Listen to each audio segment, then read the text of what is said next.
വളരെ പരിചിതമായ ഒരു തിരുവെഴുത്ത് വായിക്കുന്നു.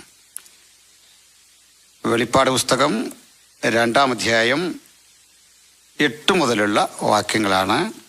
അപ്പോക്കലിപ്സിസ് ചാപ്റ്റർ 2 വേഴ്സ് 8 to 11. സ്മുർണ്ണയിലെ സഭയുടെ ദൂതൻ എഴുതുക: മരിച്ചവനായിരുന്നു വീണ്ടും ജീവിക്കുകയും ചെയ്ത ആദ്യനും അന്ത്യനുമായവൻ അരുളി ചെയ്യുന്നത്, ഞാൻ നിന്റെ കഷ്ടതയും ദാരിദ്ര്യവും, നീ ധനവാനാകുന്നു താനും, തങ്ങൾ യഹൂദരല്ല എന്ന് പറയുന്നെങ്കിലും യഹൂദരല്ല, സാത്താൻ്റെ പള്ളിക്കാരായവരുടെ ദൂഷണവും അറിയുന്നു. നീ സഹിപ്പാനുള്ളത് പേടിക്കേണ്ട.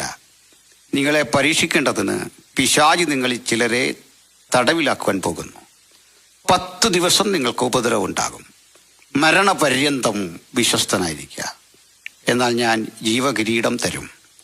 ആത്മാവ് സഭകളോട് പറയുന്നത് എന്തെന്ന് ചെവിയുള്ളവൻ കേൾക്കട്ടെ. ജയിക്കുന്നവന് 2-ാം മരണത്തിൽ ദോഷം വരികയില്ല. അനുഗ്രഹീതായ ഈ ദൈവവചനത്തിനായി ദൈവത്തിന് മഹത്വം.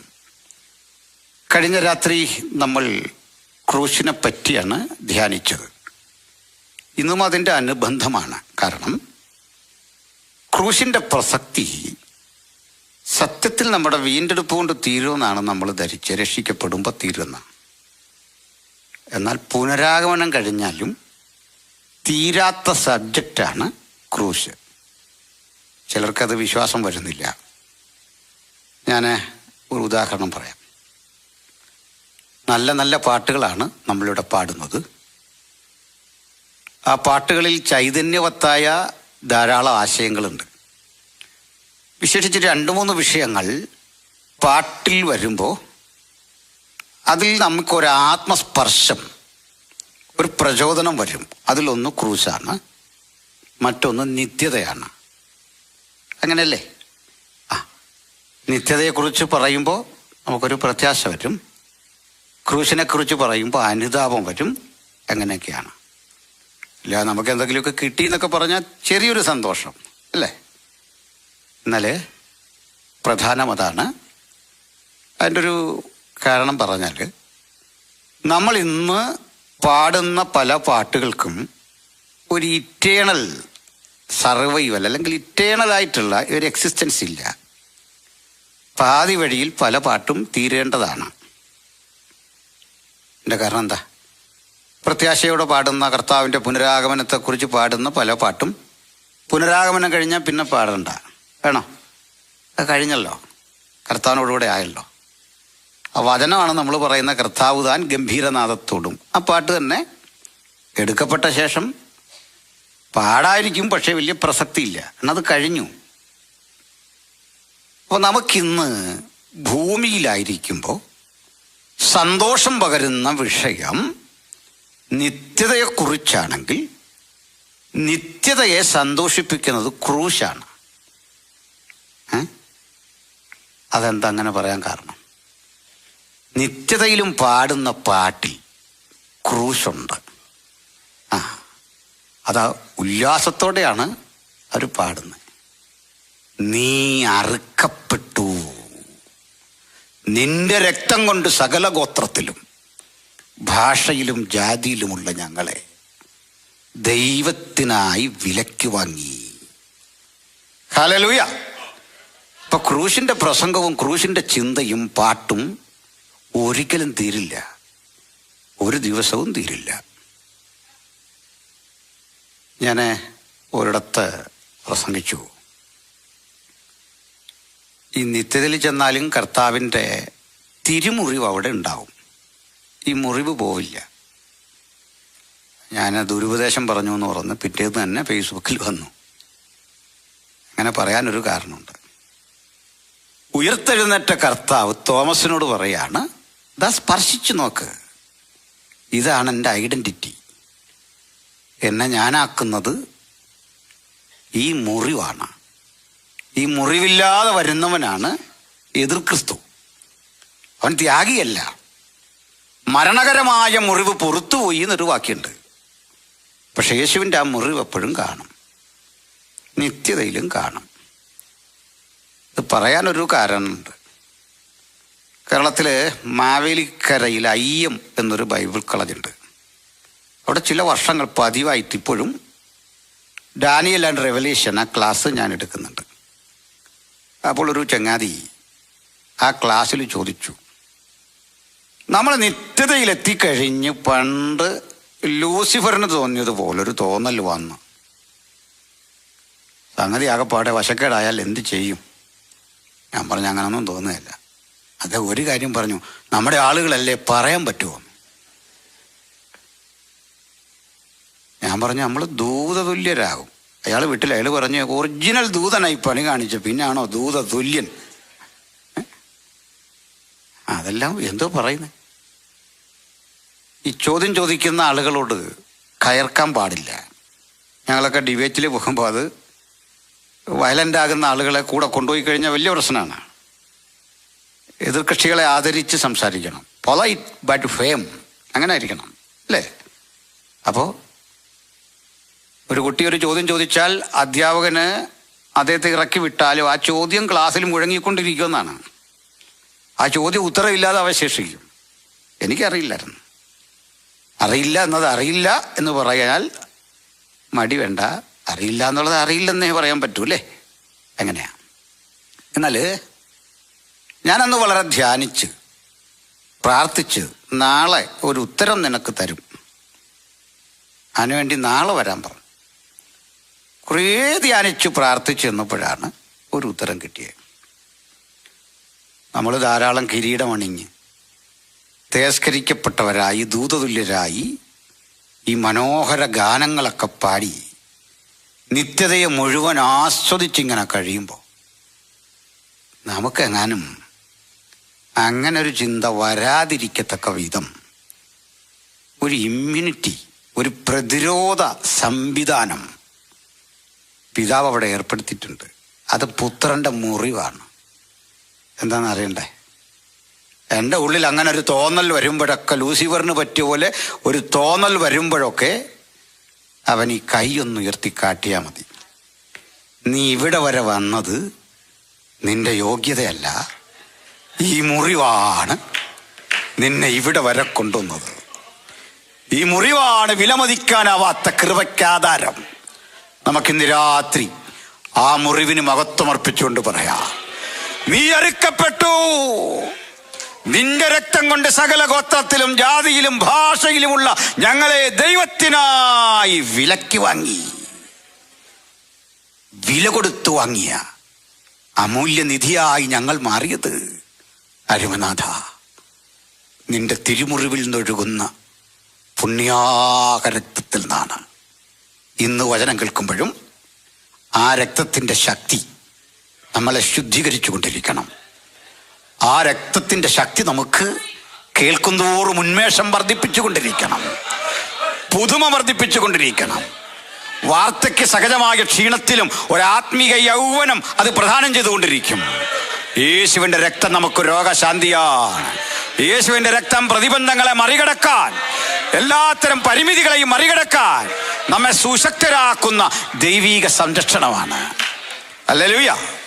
ഇപ്പം ഇന്ന് വായിച്ച വാക്യത്തിലും യേശുവിൻ്റെ രക്തമുണ്ട്. കാരണം മരിച്ചവനായിരുന്നു എന്നൊരു പ്രയോഗം. ഞാൻ അതുവഴിയാണ് ഇവ തമ്മിൽ ഒന്ന് കണക്ട് ചെയ്യിക്കുന്നത്. ഇവിടെ കാണുന്നത് സ്മുർണ്ണയിലെ സഭയുടെ ദൂതന് എഴുതുക. നമുക്കതൊന്ന് ക്രമേണ ചിന്തിച്ചു വരും മുമ്പ് ഒരു കാര്യം ആമുഖമായി പറയാം.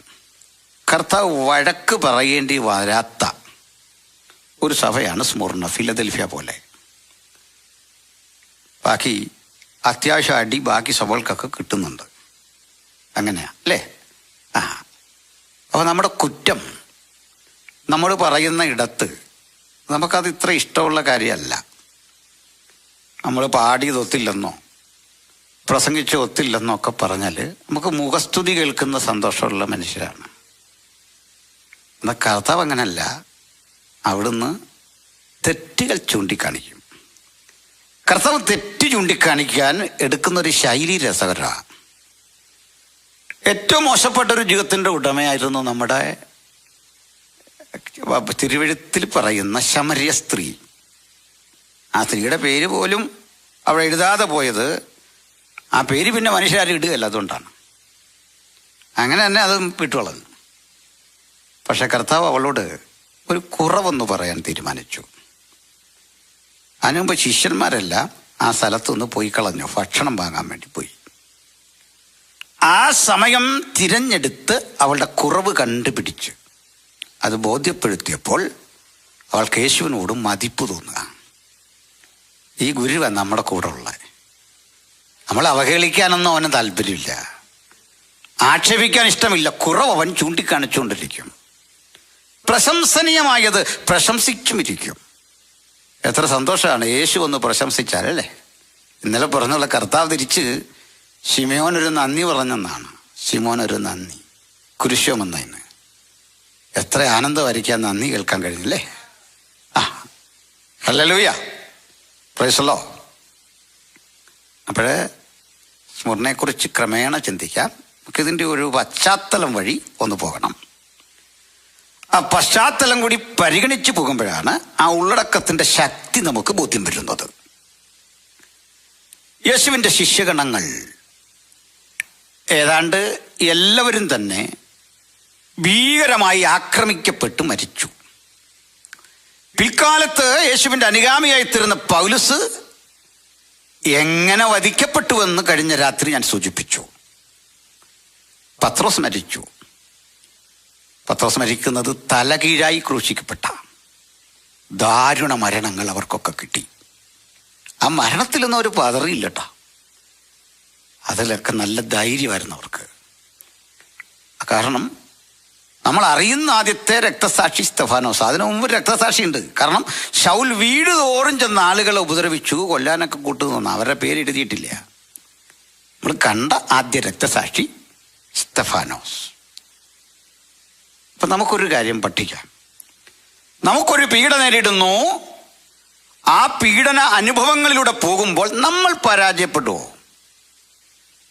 ഈ ചോദ്യത്തിൻ്റെ ഉത്തരം കേൾക്കാൻ ഒരാൾ കാത്തു നിൽപ്പുണ്ട്. അത് പിശാചാണ്. അവൻ കേൾക്ക ഇന്ന് രാത്രി പറയണം, നോ. അവൻ്റെ പുത്രനായ യേശുവിൻ്റെ രക്തം സിരകളിലോടുന്ന ഞങ്ങൾ മരണത്തിൻ്റെ മുമ്പിലും ഈ അരിമനാഥനെ ത്യജിക്കില്ല. ഇത് നമ്മുടെ സിരാനരമ്പുകളിൽ മുഴുവൻ ഈ ഒരു ചിന്ത അങ്ങോട്ട് പകരപ്പെടുമ്പോൾ അറിയാത്തൊരു ധൈര്യം ഇനി വരും. അല്ലല്ലോയ്യ. ബഹുമാനപ്പെട്ട കർത്തൃദാസൻ പറഞ്ഞല്ലേ, ഞാൻ വണ്ടൻമേട് എന്ന് പറഞ്ഞൊരു സ്ഥലത്ത് പ്രസംഗിക്കുന്ന ഒരു പ്രസംഗമാണ് വിവാദമായത്. അപ്പം അവിടെ പ്രസംഗിച്ചുകൊണ്ടിരിക്കുക ഇന്ത്യ ചരിത്രമൊക്കെ പറഞ്ഞുള്ളൂ. അത് നിങ്ങൾക്ക് കേൾക്കാം. അത് കേൾക്കാൻ വേണ്ടി പറഞ്ഞല്ല, എൻ്റെ ചിന്തകളെ എങ്ങനെ ഒന്ന് മാർക്കറ്റൈസ് ചെയ്യാമെന്നുള്ളത് പറഞ്ഞല്ല. അതിൽ തെറ്റുണ്ടാവും നിങ്ങൾക്കും പറയാം. ഇന്ത്യയിൽ വേദങ്ങളുണ്ട്, പുരാണങ്ങളുണ്ട്, ഇതിഹാസങ്ങളുണ്ട്. ഇന്ത്യയിലുള്ള ആ കാര്യങ്ങളൊക്കെ വളരെ നല്ലതാണ്. ഞാൻ ചോദിച്ചു, ഇന്ത്യയിലെ ഏതെങ്കിലും വേദങ്ങളിൽ, ഇന്ത്യയിലെ ഏതെങ്കിലും ഇതിഹാസങ്ങളിൽ മനുഷ്യൻ മനുഷ്യനെ സ്നേഹിക്കാൻ പറയുന്നുണ്ടോ? വചനം തന്നാട്ടെ. ഇല്ല. ഏതെങ്കിലും ഒരു ഗുരുവര്യൻ നവോത്ഥാനം നടക്കുന്നതിന് മുമ്പ് ഇന്ത്യയുടെ ചരിത്രത്തിൽ എവിടെങ്കിലും മനുഷ്യർ തുല്യരാണെന്ന് പറയുന്നുണ്ടോ? ഇല്ല. പണിയെടുത്തവനെ ബഹുമാനിക്കുന്ന ഏതെങ്കിലും ഒരു ഗുരുവര്യൻ ഇന്ത്യയിൽ ജനിച്ചിട്ടുണ്ടോ നവോത്ഥാനത്തിന് മുമ്പ്? ജോലി ചെയ്യുന്നവനെ, അന്നം വിളയിക്കുന്നവനെ, മത്സ്യം പിടിക്കുന്നവനെ, അധ്വാനം വിറ്റവനെ, അങ്ങനെ തീന്മേശയെ വിഭവം കൊണ്ട് നിറയ്ക്കുന്നവനെ ബഹുമാനിച്ചിട്ടില്ലെന്ന് മാത്രമല്ല, അപമാനിച്ചിട്ടുണ്ട് ഇന്ത്യയിൽ. കാരണം സൃഷ്ടിയിൽ സൃഷ്ടാവ് കാട്ടിയ വൈചിത്ര്യം, ശിരസിൽ നിന്ന് ബ്രാഹ്മണൻ, കൈകളിൽ നിന്ന് ക്ഷത്രിയൻ, അല്ലെങ്കിൽ നെഞ്ചിൽ നിന്ന്, അരയിൽ നിന്ന് വൈശ്യൻ, പാദത്തിൽ നിന്ന് ശൂദ്രൻ, സൃഷ്ടിയിൽ ഇങ്ങനെ വിവേചനം കാട്ടിയപ്പോൾ ഞാൻ സ്വീകരിച്ചു പറയുന്ന ഒരു ഗുരുവുണ്ട്. ആ ഗുരുവിൻ്റെ പ്രത്യേകത, അവൻ ഭൂതലത്തിലെങ്ങും കുടിയിരിപ്പാൻ ഒരുത്തനിൽ നിന്ന് മനുഷ്യജാതിയൊക്കെ ഉളവാക്കി അവരെ നിവാസത്തിനതിരുകളും കാലങ്ങളും നിശ്ചയിച്ചു. ഇതൊക്കെ പറഞ്ഞു കഴിഞ്ഞപ്പോൾ പ്രശ്നമായി. പോലീസായി. ആ പോലീസിനെയൊക്കെ നിങ്ങൾക്ക് വീഡിയോയിൽ കാണാം. അത് 2-3 വണ്ടി നിറച്ച് പോലീസാണ്. അപ്പോൾ പോലീസിനെ കണ്ടാൽ പതർന്ന് നമുക്ക് പൗലോസിനെ കുറിച്ച് പറയാൻ ധൈര്യം വരുമോ? ഇപ്പം നിർത്തും സാറുമാരെ നിൽക്കുക. ഞാൻ 2.5 മണിക്കൂർ, കൃപയല്ല, ആ വീഡിയോ 2.5 മണിക്കൂറിലധികം ഉണ്ട്. കാരണം ഇവർക്ക് എന്നെ ഒന്നും ചെയ്യാൻ തോന്നിയില്ല. മുമ്പേ പറഞ്ഞ പോലെ നമ്മുടെ ഈ ശരീരത്തിൻ്റെ ഭൂമിശാസ്ത്രം കൊണ്ട് അങ്ങനെയല്ല ഗുണമുണ്ട്. നിങ്ങളവർക്ക് ഇങ്ങനെ മെലിഞ്ഞിരിക്കുന്നുണ്ട്, ഇതൊരു പരിമിതിയാണ്. എനിക്കങ്ങനെ തോന്നിയിട്ടേ ഇല്ല. ഹല്ലേലൂയ. ശരിക്കും പറഞ്ഞാൽ നമുക്ക് ധൈര്യം വരുന്നത് ജന്മസിദ്ധമായൊരു കഴിവുണ്ടെന്നല്ല. ആ ധൈര്യം വചനം അംഗീകരിക്കണില്ല. നമുക്ക് ധൈര്യം വരുന്നത് യേശുവിൻ്റെ രക്തം നിമിത്തം നമ്മളെ വലയം ചെയ്തു വച്ചിരിക്കുന്നു. അപ്പോസ്തലന്മാർ ധീരമായി കൊല്ലപ്പെടുന്ന ഘട്ടത്തിൽ സ്തെഫാനോസ് ആക്രമിക്കപ്പെട്ടു. സത്യം പറഞ്ഞാൽ ആക്രമിച്ചാൽ വേദനയൊക്കെ വരും. കല്ലങ്ങോട്ടെറിയാണ്. കല്ലെറിയുമ്പോൾ ഒരു പ്രശ്നമുണ്ട്. ഞാൻ ചില പ്രസംഗങ്ങളിൽ പറഞ്ഞ ഒരു വിഷയത്തിലൊരു ആവർത്തനം വരും, ക്ഷമിക്കണം. ഇസ്രായേലിലൊരു ന്യായാധിപ സംവിധാനമുണ്ട്, സന്നിദ്രീൻ. ആ സന്നിദ്രീൻ്റെ വിചാരണയിൽ ജഡ്ജ് അല്ലെങ്കിൽ മജിസ്ട്രേറ്റ് മഹാപുരോഹിതനാ. ആ മഹാപുരോഹിതന്റെ വലത്തും ഇടത്തുമായി 35 വീതം ആളുകളിരിക്കും, 70 പേർ. ഈ കുറ്റാരോപിതനെ കൊണ്ട് നടുവിൽ നിർത്തും. എന്നിട്ട് കുറ്റപത്രം വായിക്കും. വായിച്ചു കഴിയുമ്പോൾ മഹാപുരോഹിതൻ നേരെ ജനങ്ങൾക്ക് അഭിമുഖമായിരിക്കില്ലേ, എന്ത് പറയാനുണ്ടെന്നുള്ള അർത്ഥത്തിൽ ഈ 35 70 പേരുടെ മുഖത്തേക്ക് നോക്കുമ്പോൾ ഇടത്തു നിന്ന് ചിലർ എഴുന്നേൽക്കും. സർ, പ്രഭു, ഇവൻ കുറ്റവാളിയാ, ക്രൂരനാ, മോശയുടെ ന്യായപ്രമാണം അനുസരിച്ചവനെ കല്ലെറിഞ്ഞു കൊല്ലണം. പുരോഹിതൻ വലത്തോട്ട് നോക്കും. അവിടെ നിന്നൊരു പക്വതയുള്ള ആൾ എഴുതിട്ടിട്ട് പറയും, ഇതൊരുത്തനെ കൊല്ലുന്ന കാര്യമാണ്, കുറ്റസംഗതി അത്ര ശക്തി പോരാത്തതാ, സാക്ഷിമൊഴി ദുർബലമാണ്, അവനെ കൊല്ലാൻ പാടില്ല, വേണമെങ്കിൽ അവൻ സങ്കേത നഗരത്തിലേക്ക് ഓടിപ്പോകട്ടെ. പുരോഹിതൻ വീണ്ടും ഇടത്തോട്ട് തിരിയും. ഇടത്തു നിന്ന് വീണ്ടും ആളുകൾ പറയുന്നോ, അവനെ കൊല്ലുക, കല്ലെറിയുക. പുരോഹിതൻ വലത്തോട്ട് നോക്കും. വീണ്ടും ചിലെഴുന്നിട്ട് പറയും, പ്രഭോ, അവന് ഭാര്യയുണ്ടേ, മുട്ടിലിഴയുന്ന കുഞ്ഞുണ്ടേ, കണ്ണ് കാണാത്ത അപ്പനുണ്ടേ, ഒരു വിട്ടുവീഴ്ച. അപ്പൊ പ്രതി എപ്പോഴും നോക്കുന്നത് വലത്തോട്ടാ.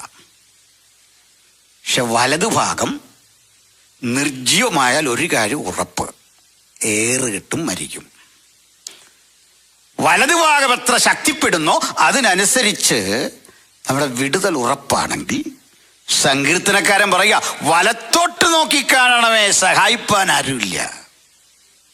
ഇതതിൻ്റെ അർത്ഥം. ഈ നീതി കിട്ടാതെ പോയൊരു കോടതിയാണ് യേശുവിനെ വിചാരണ ചെയ്ത കോടതി. വല്ലവനും സഹതാപം തോന്നുമോ എന്ന് ഞാൻ നോക്കിക്കൊണ്ടിരുന്നു, ആരെയും കണ്ടില്ല, ഒരാളും അനുകൂലം പറയാനില്ല. ഈ നീതി കിട്ടാതെ പോയ 2ാമത്തെ കോടതി സ്തെഫാനോസിന്റെയാ. ഇനി സാക്ഷിമൊഴികൾ എന്തിന്? പുരോഹിതൻ വസ്ത്രം കീറി പ്രതീകാത്മകമായി ഒരു കല്ലെടുത്തവനെ എറിയണം. ഇതിന്റെ അർത്ഥം കൺസെന്റ് കൊടുക്കുകയാണ്. പിന്നെ കാണുന്നവനൊക്കെ എറിയും. കല്ലെന്ന് പറയുന്ന ആ സങ്കല്പം പോലും നമ്മുടെ മനസ്സിൽ ഒരു തരം കല്ലുകളല്ല, ചുണ്ണാമ്പ് കല്ലുകളാ. അതൊക്കെ ഇങ്ങനെ നമ്മുടെ മാർബിളിന്റെ പീസ് പോലെ അതെടുത്ത് മനുഷ്യനെ എറിഞ്ഞാലുള്ള സ്ഥിതി എന്താ? സ്തെഫാനോസിന് മനസ്സിലായി, ഒരു പരസ്യ സ്ഥലത്ത് നീതി നിഷേധം, അവനെ കൊല ചെയ്യുന്നത് ശൗലിന് സമ്മതമായിരുന്നു. തുരുതുരാ കല്ലേറ് കൊള്ളുക. അവനറിയാൻ ഞാൻ പ്രാപിച്ച ശുശ്രൂഷ കഷ്ടതയിൽ പ്രാപിച്ചെടുത്തതാ. ഇതുവരെ അവന്റെ ജോലി എവിടാന്ന് അറിയണ്ടേ? പലവ്യഞ്ജനങ്ങൾ കൊണ്ട് കൊടുക്കുന്ന ഭക്ഷണപദാർത്ഥങ്ങൾ തയ്യാറാക്കുന്ന ഒരു സ്ഥലത്ത് വിശ്വസ്തയോടെ സേവിച്ചപ്പോൾ ദൈവം അവനെ ഒരു പ്രസംഗകനായി ഈ തെരുവിൽ കൊണ്ടുവന്ന് നിർത്തിയതാ.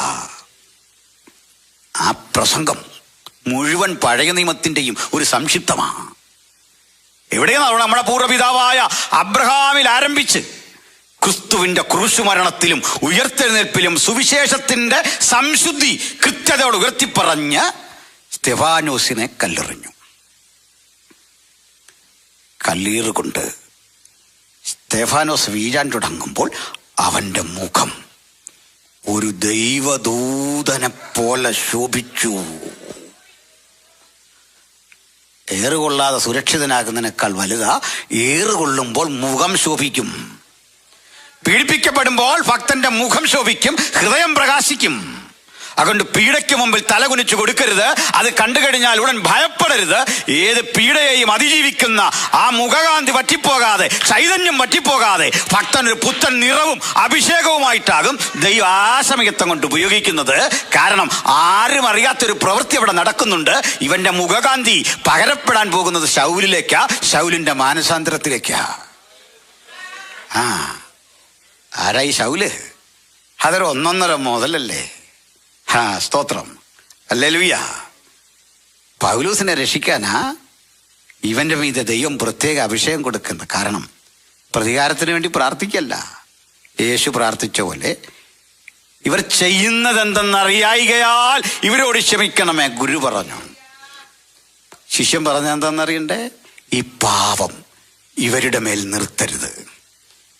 അങ്ങനെ മുട്ടുകുത്തി വീഴുമ്പോ ഒരു കാഴ്ച. നിങ്ങൾ യെരൂശലേമിൽ അവിടെ സ്തെഫാനോസ് ഗേറ്റ് എന്നൊരു സ്ഥലമുണ്ട്.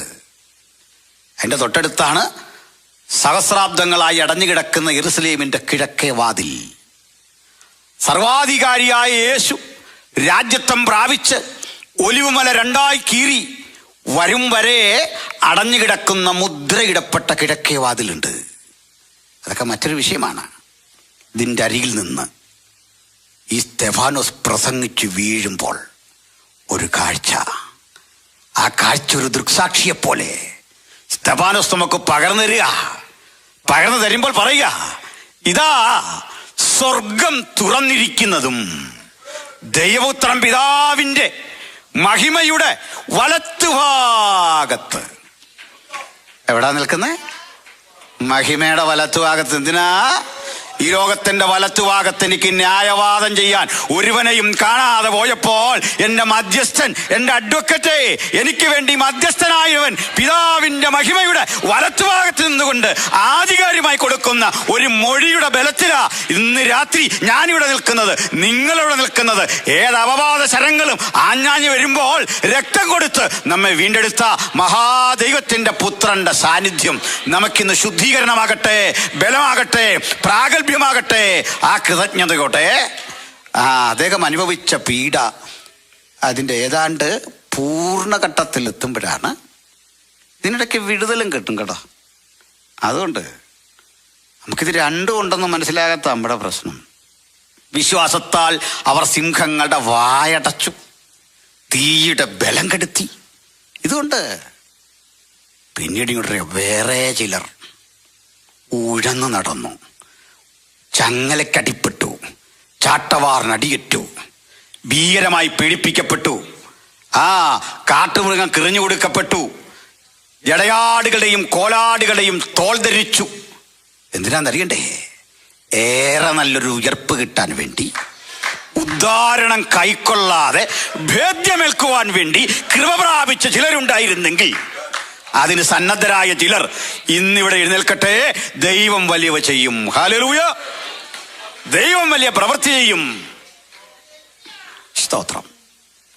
ഞാൻ ആഴ്ചകൾക്കപ്പുറത്ത് ഒരു യോഗത്തിൽ സംസാരിച്ചു.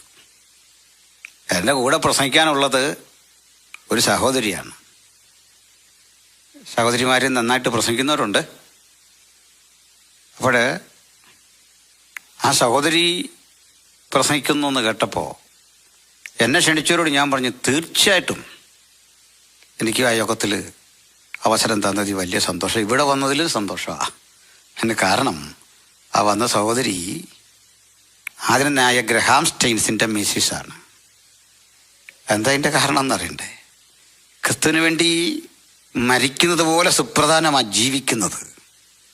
സ്റ്റെയിൻസിനും മക്കൾക്കും പെട്ടെന്നുണ്ടായ ആളിക്കത്തുന്ന അഗ്നിജ്വാലകൾ ഏറ്റുവാങ്ങുമ്പോൾ അങ്ങനെ പ്രാണനെ കർത്താവിൽപ്പിച്ച് വിട്ടുപിരിഞ്ഞ് ക്രിസ്തുവിനോടുകൂടെ ആയെങ്കിൽ ഈ ജീവിച്ചിരിക്കുന്ന ഗ്ലാഡിസ് സ്റ്റെയിൻസും മകൾ എസ്തേറും ഓരോ നിമിഷവും ഇഞ്ചിഞ്ചായി ക്രിസ്തുവിന് വേണ്ടി മരിച്ചുകൊണ്ടിരിക്കുകയാണ്. കർത്താവിനെക്കുറിച്ചും മക്കളെക്കുറിച്ചുമുള്ള ഓർമ്മകൾ അവരെ മനുഷ്യരെന്ന നിലയിൽ വേട്ടയാടുമ്പോൾ പ്രതികാരബോധമില്ലാതെ പ്രസംഗിക്കുന്ന ആ വചനത്തിൻ്റെ പേരാ സുവിശേഷം. അതിന് പകരം വെക്കാൻ ലോകത്തൊന്നുമില്ലെങ്കിൽ സുവിശേഷത്തിന് സാക്ഷ്യം വഹിപ്പാൻ വിളിച്ചതാ ഇവിടെ ഇരിക്കുന്ന സർവരെയും. ജീവിതത്തിൽ കിട്ടുന്ന അവസരമൊക്കെ സുവിശേഷത്തിന് സാക്ഷ്യം വഹിക്കണം. അങ്ങനെ വിടുതൽ കിട്ടിയ ഒരു അനുഭവം നമ്മുടെ യോഹന്നാനുണ്ടായി. ആ യോഹന്നാൻ, ആ ചരിത്രം നിങ്ങൾക്കറിയാം. തിളച്ച എണ്ണയിലിട്ട് പീഡിപ്പിക്കുന്ന ഡൊമീഷ്യൻ കൈസറുടെ കാലത്തെ ഒരു പീഡ. ഡൊമീഷ്യൻ്റെ ക്രൂരതയെപ്പറ്റി മനസ്സിലാക്കാൻ മാത്രം ഒരു ഉദാഹരണം ഞാൻ നിങ്ങളോട് പറയാം. ഡൊമീഷ്യൻ ഒരു സഹോദരി ഉണ്ടായിരുന്നു, ഡൊമിറ്റില്ല. ഡൊമിറ്റില്ലയെ വിവാഹം കഴിച്ച ആളുടെ പേര് ഫ്ലാവിയസ് എന്നായിരുന്നു. ഇവർക്ക് രണ്ടാൾക്കും ഒരു ജോലി കൊടുത്തിട്ടുണ്ട് ഗവൺമെന്റ്, അല്ലേ ഡൊമീഷ്യൻ. രഹസ്യത്തിൽ ക്രൈസ്തവരുടെ കൂട്ടായ്മകൾ നടക്കുന്നുണ്ട് റോമിന്റെ പലയിടങ്ങളിൽ. ഇങ്ങനെ പെന്തക്കോസ്റ്റൽ ചർച്ച് ഓഫ് ഫിലദൽഫിയ എന്ന് ബോർഡ് വെക്കാൻ വയ്യ, IPC ചർച്ച കോഡൊന്നും വെക്കാൻ വയ്യ. കാരണം നിരോധിത മാർഗമായത്. 6 കാരണങ്ങളാൽ റോമക്കാർ നമ്മളെ നിരോധിച്ചു. 6ഉം പറയാനുള്ളൊരു നേരമില്ല, ഓർമ്മ വരുന്ന ചിലത് മാത്രം പറയാം. നമ്മൾ ആചരിച്ചു പോരുന്ന കർത്തൃമേശയിലെ, ആ കർത്തൃമേശയിൽ ഉപയോഗിക്കുന്ന ഒരു പദമില്ലേ, വാങ്ങി ഭക്ഷിപ്പീൻ നിങ്ങൾക്ക് വേണ്ടിയുള്ള എൻ്റെ ശരീരം. അവർ പറയാൻ തുടങ്ങി ക്രിസ്ത്യൻസ് പ്രാക്ടീസിങ് കാനിബോളിസം, നമ്മൾ നരഭോജികളാണ്. ഈ കുറ്റം ചുമത്തി. 2, ക്രൈസ്തവ പ്രസംഗങ്ങളെ വെറുക്കാൻ കാരണം നമ്മൾ ഐക്കണോക്ലാസ്റ്റുകളാണ്, ബിംബങ്ങളെ തകർക്കാൻ പ്രസംഗിക്കുന്നു, ബഹുദൈവതാവാദത്തിനെതിരെ പ്രസംഗിക്കുന്നു. അതുകൊണ്ട് മുദ്ര കുത്തി നമ്മൾ നിരീശ്വരന്മാരാണ്, എത്തിസ്റ്റ്. ഒത്തിരി കാരണം പറയാൻ നേരമില്ല. മറ്റൊന്ന്, കുടുംബം നശിപ്പിക്കുന്നവരാണെന്ന്. കാരണം ഒരു കുടുംബത്തിൽ പല മതത്തിൽപ്പെട്ടവരുണ്ട്. ക്രിസ്തുവിനെ അറിയുന്നതോടുകൂടി അവരുടെ ചില ബന്ധങ്ങൾ എന്നേക്കുമായി നഷ്ടപ്പെടുന്നു. അങ്ങനെ കുടുംബം ശിഥിലീകരിക്കുന്നവരാണ്. പിന്നെ ഈ ഓർമ്മ വന്ന ഒന്നുകൂടി പറയാം, നമ്മൾ നരകത്തെക്കുറിച്ച്, എരിയുന്ന തീയെക്കുറിച്ച് പ്രസംഗിക്കുന്നു, ന്യായവിധിയെക്കുറിച്ച് പ്രസംഗിക്കുന്നു. ഭയപ്പെടുത്തുന്നവരാണ് നിങ്ങൾ ഇവിടെ വേണ്ട. അങ്ങനെ നിരോധിച്ച മാർഗത്തെക്കുറിച്ച് പ്രസംഗിക്കുന്ന യോഹന്നാനെ തീയിലിട്ടു. ഈ ഡൊമിറ്റില്ലയ്ക്കും ഫ്ലാവിയസിനും കൊടുത്ത ജോലി ക്രൈസ്തവ രഹസ്യത്തിൽ കൂടുന്ന കൂട്ടായ്മകളിൽ ചെല്ലണം. ആ കൂട്ടായ്മകളിൽ വേഷം മാറിയിരിക്കണം, പാടുന്ന പോലെ അഭിനയിക്കണം, പ്രാർത്ഥിക്കുന്ന പോലെ അഭിനയിക്കണം. അവിടെ നടക്കുന്ന സംഭവങ്ങൾ ഒറ്റിയെടുത്ത് കൃത്യം കൊണ്ടെത്തിക്കണം. ചാരപ്പണി. ഈ പ്രതീക്ഷയോടെ ഡൊമിറ്റില്ലയും ഫ്ലാവിയസും ഒരു കൂട്ടായ്മയിൽ പങ്കെടുക്കുമ്പോൾ അവിടെ നിൽക്കുന്ന മനുഷ്യർ സാക്ഷ്യം പറയാൻ തുടങ്ങി. ഒരു പുരുഷൻ എണ്ണിട്ട് പറയാണ്, എനിക്കായി പ്രാർത്ഥിക്കണം.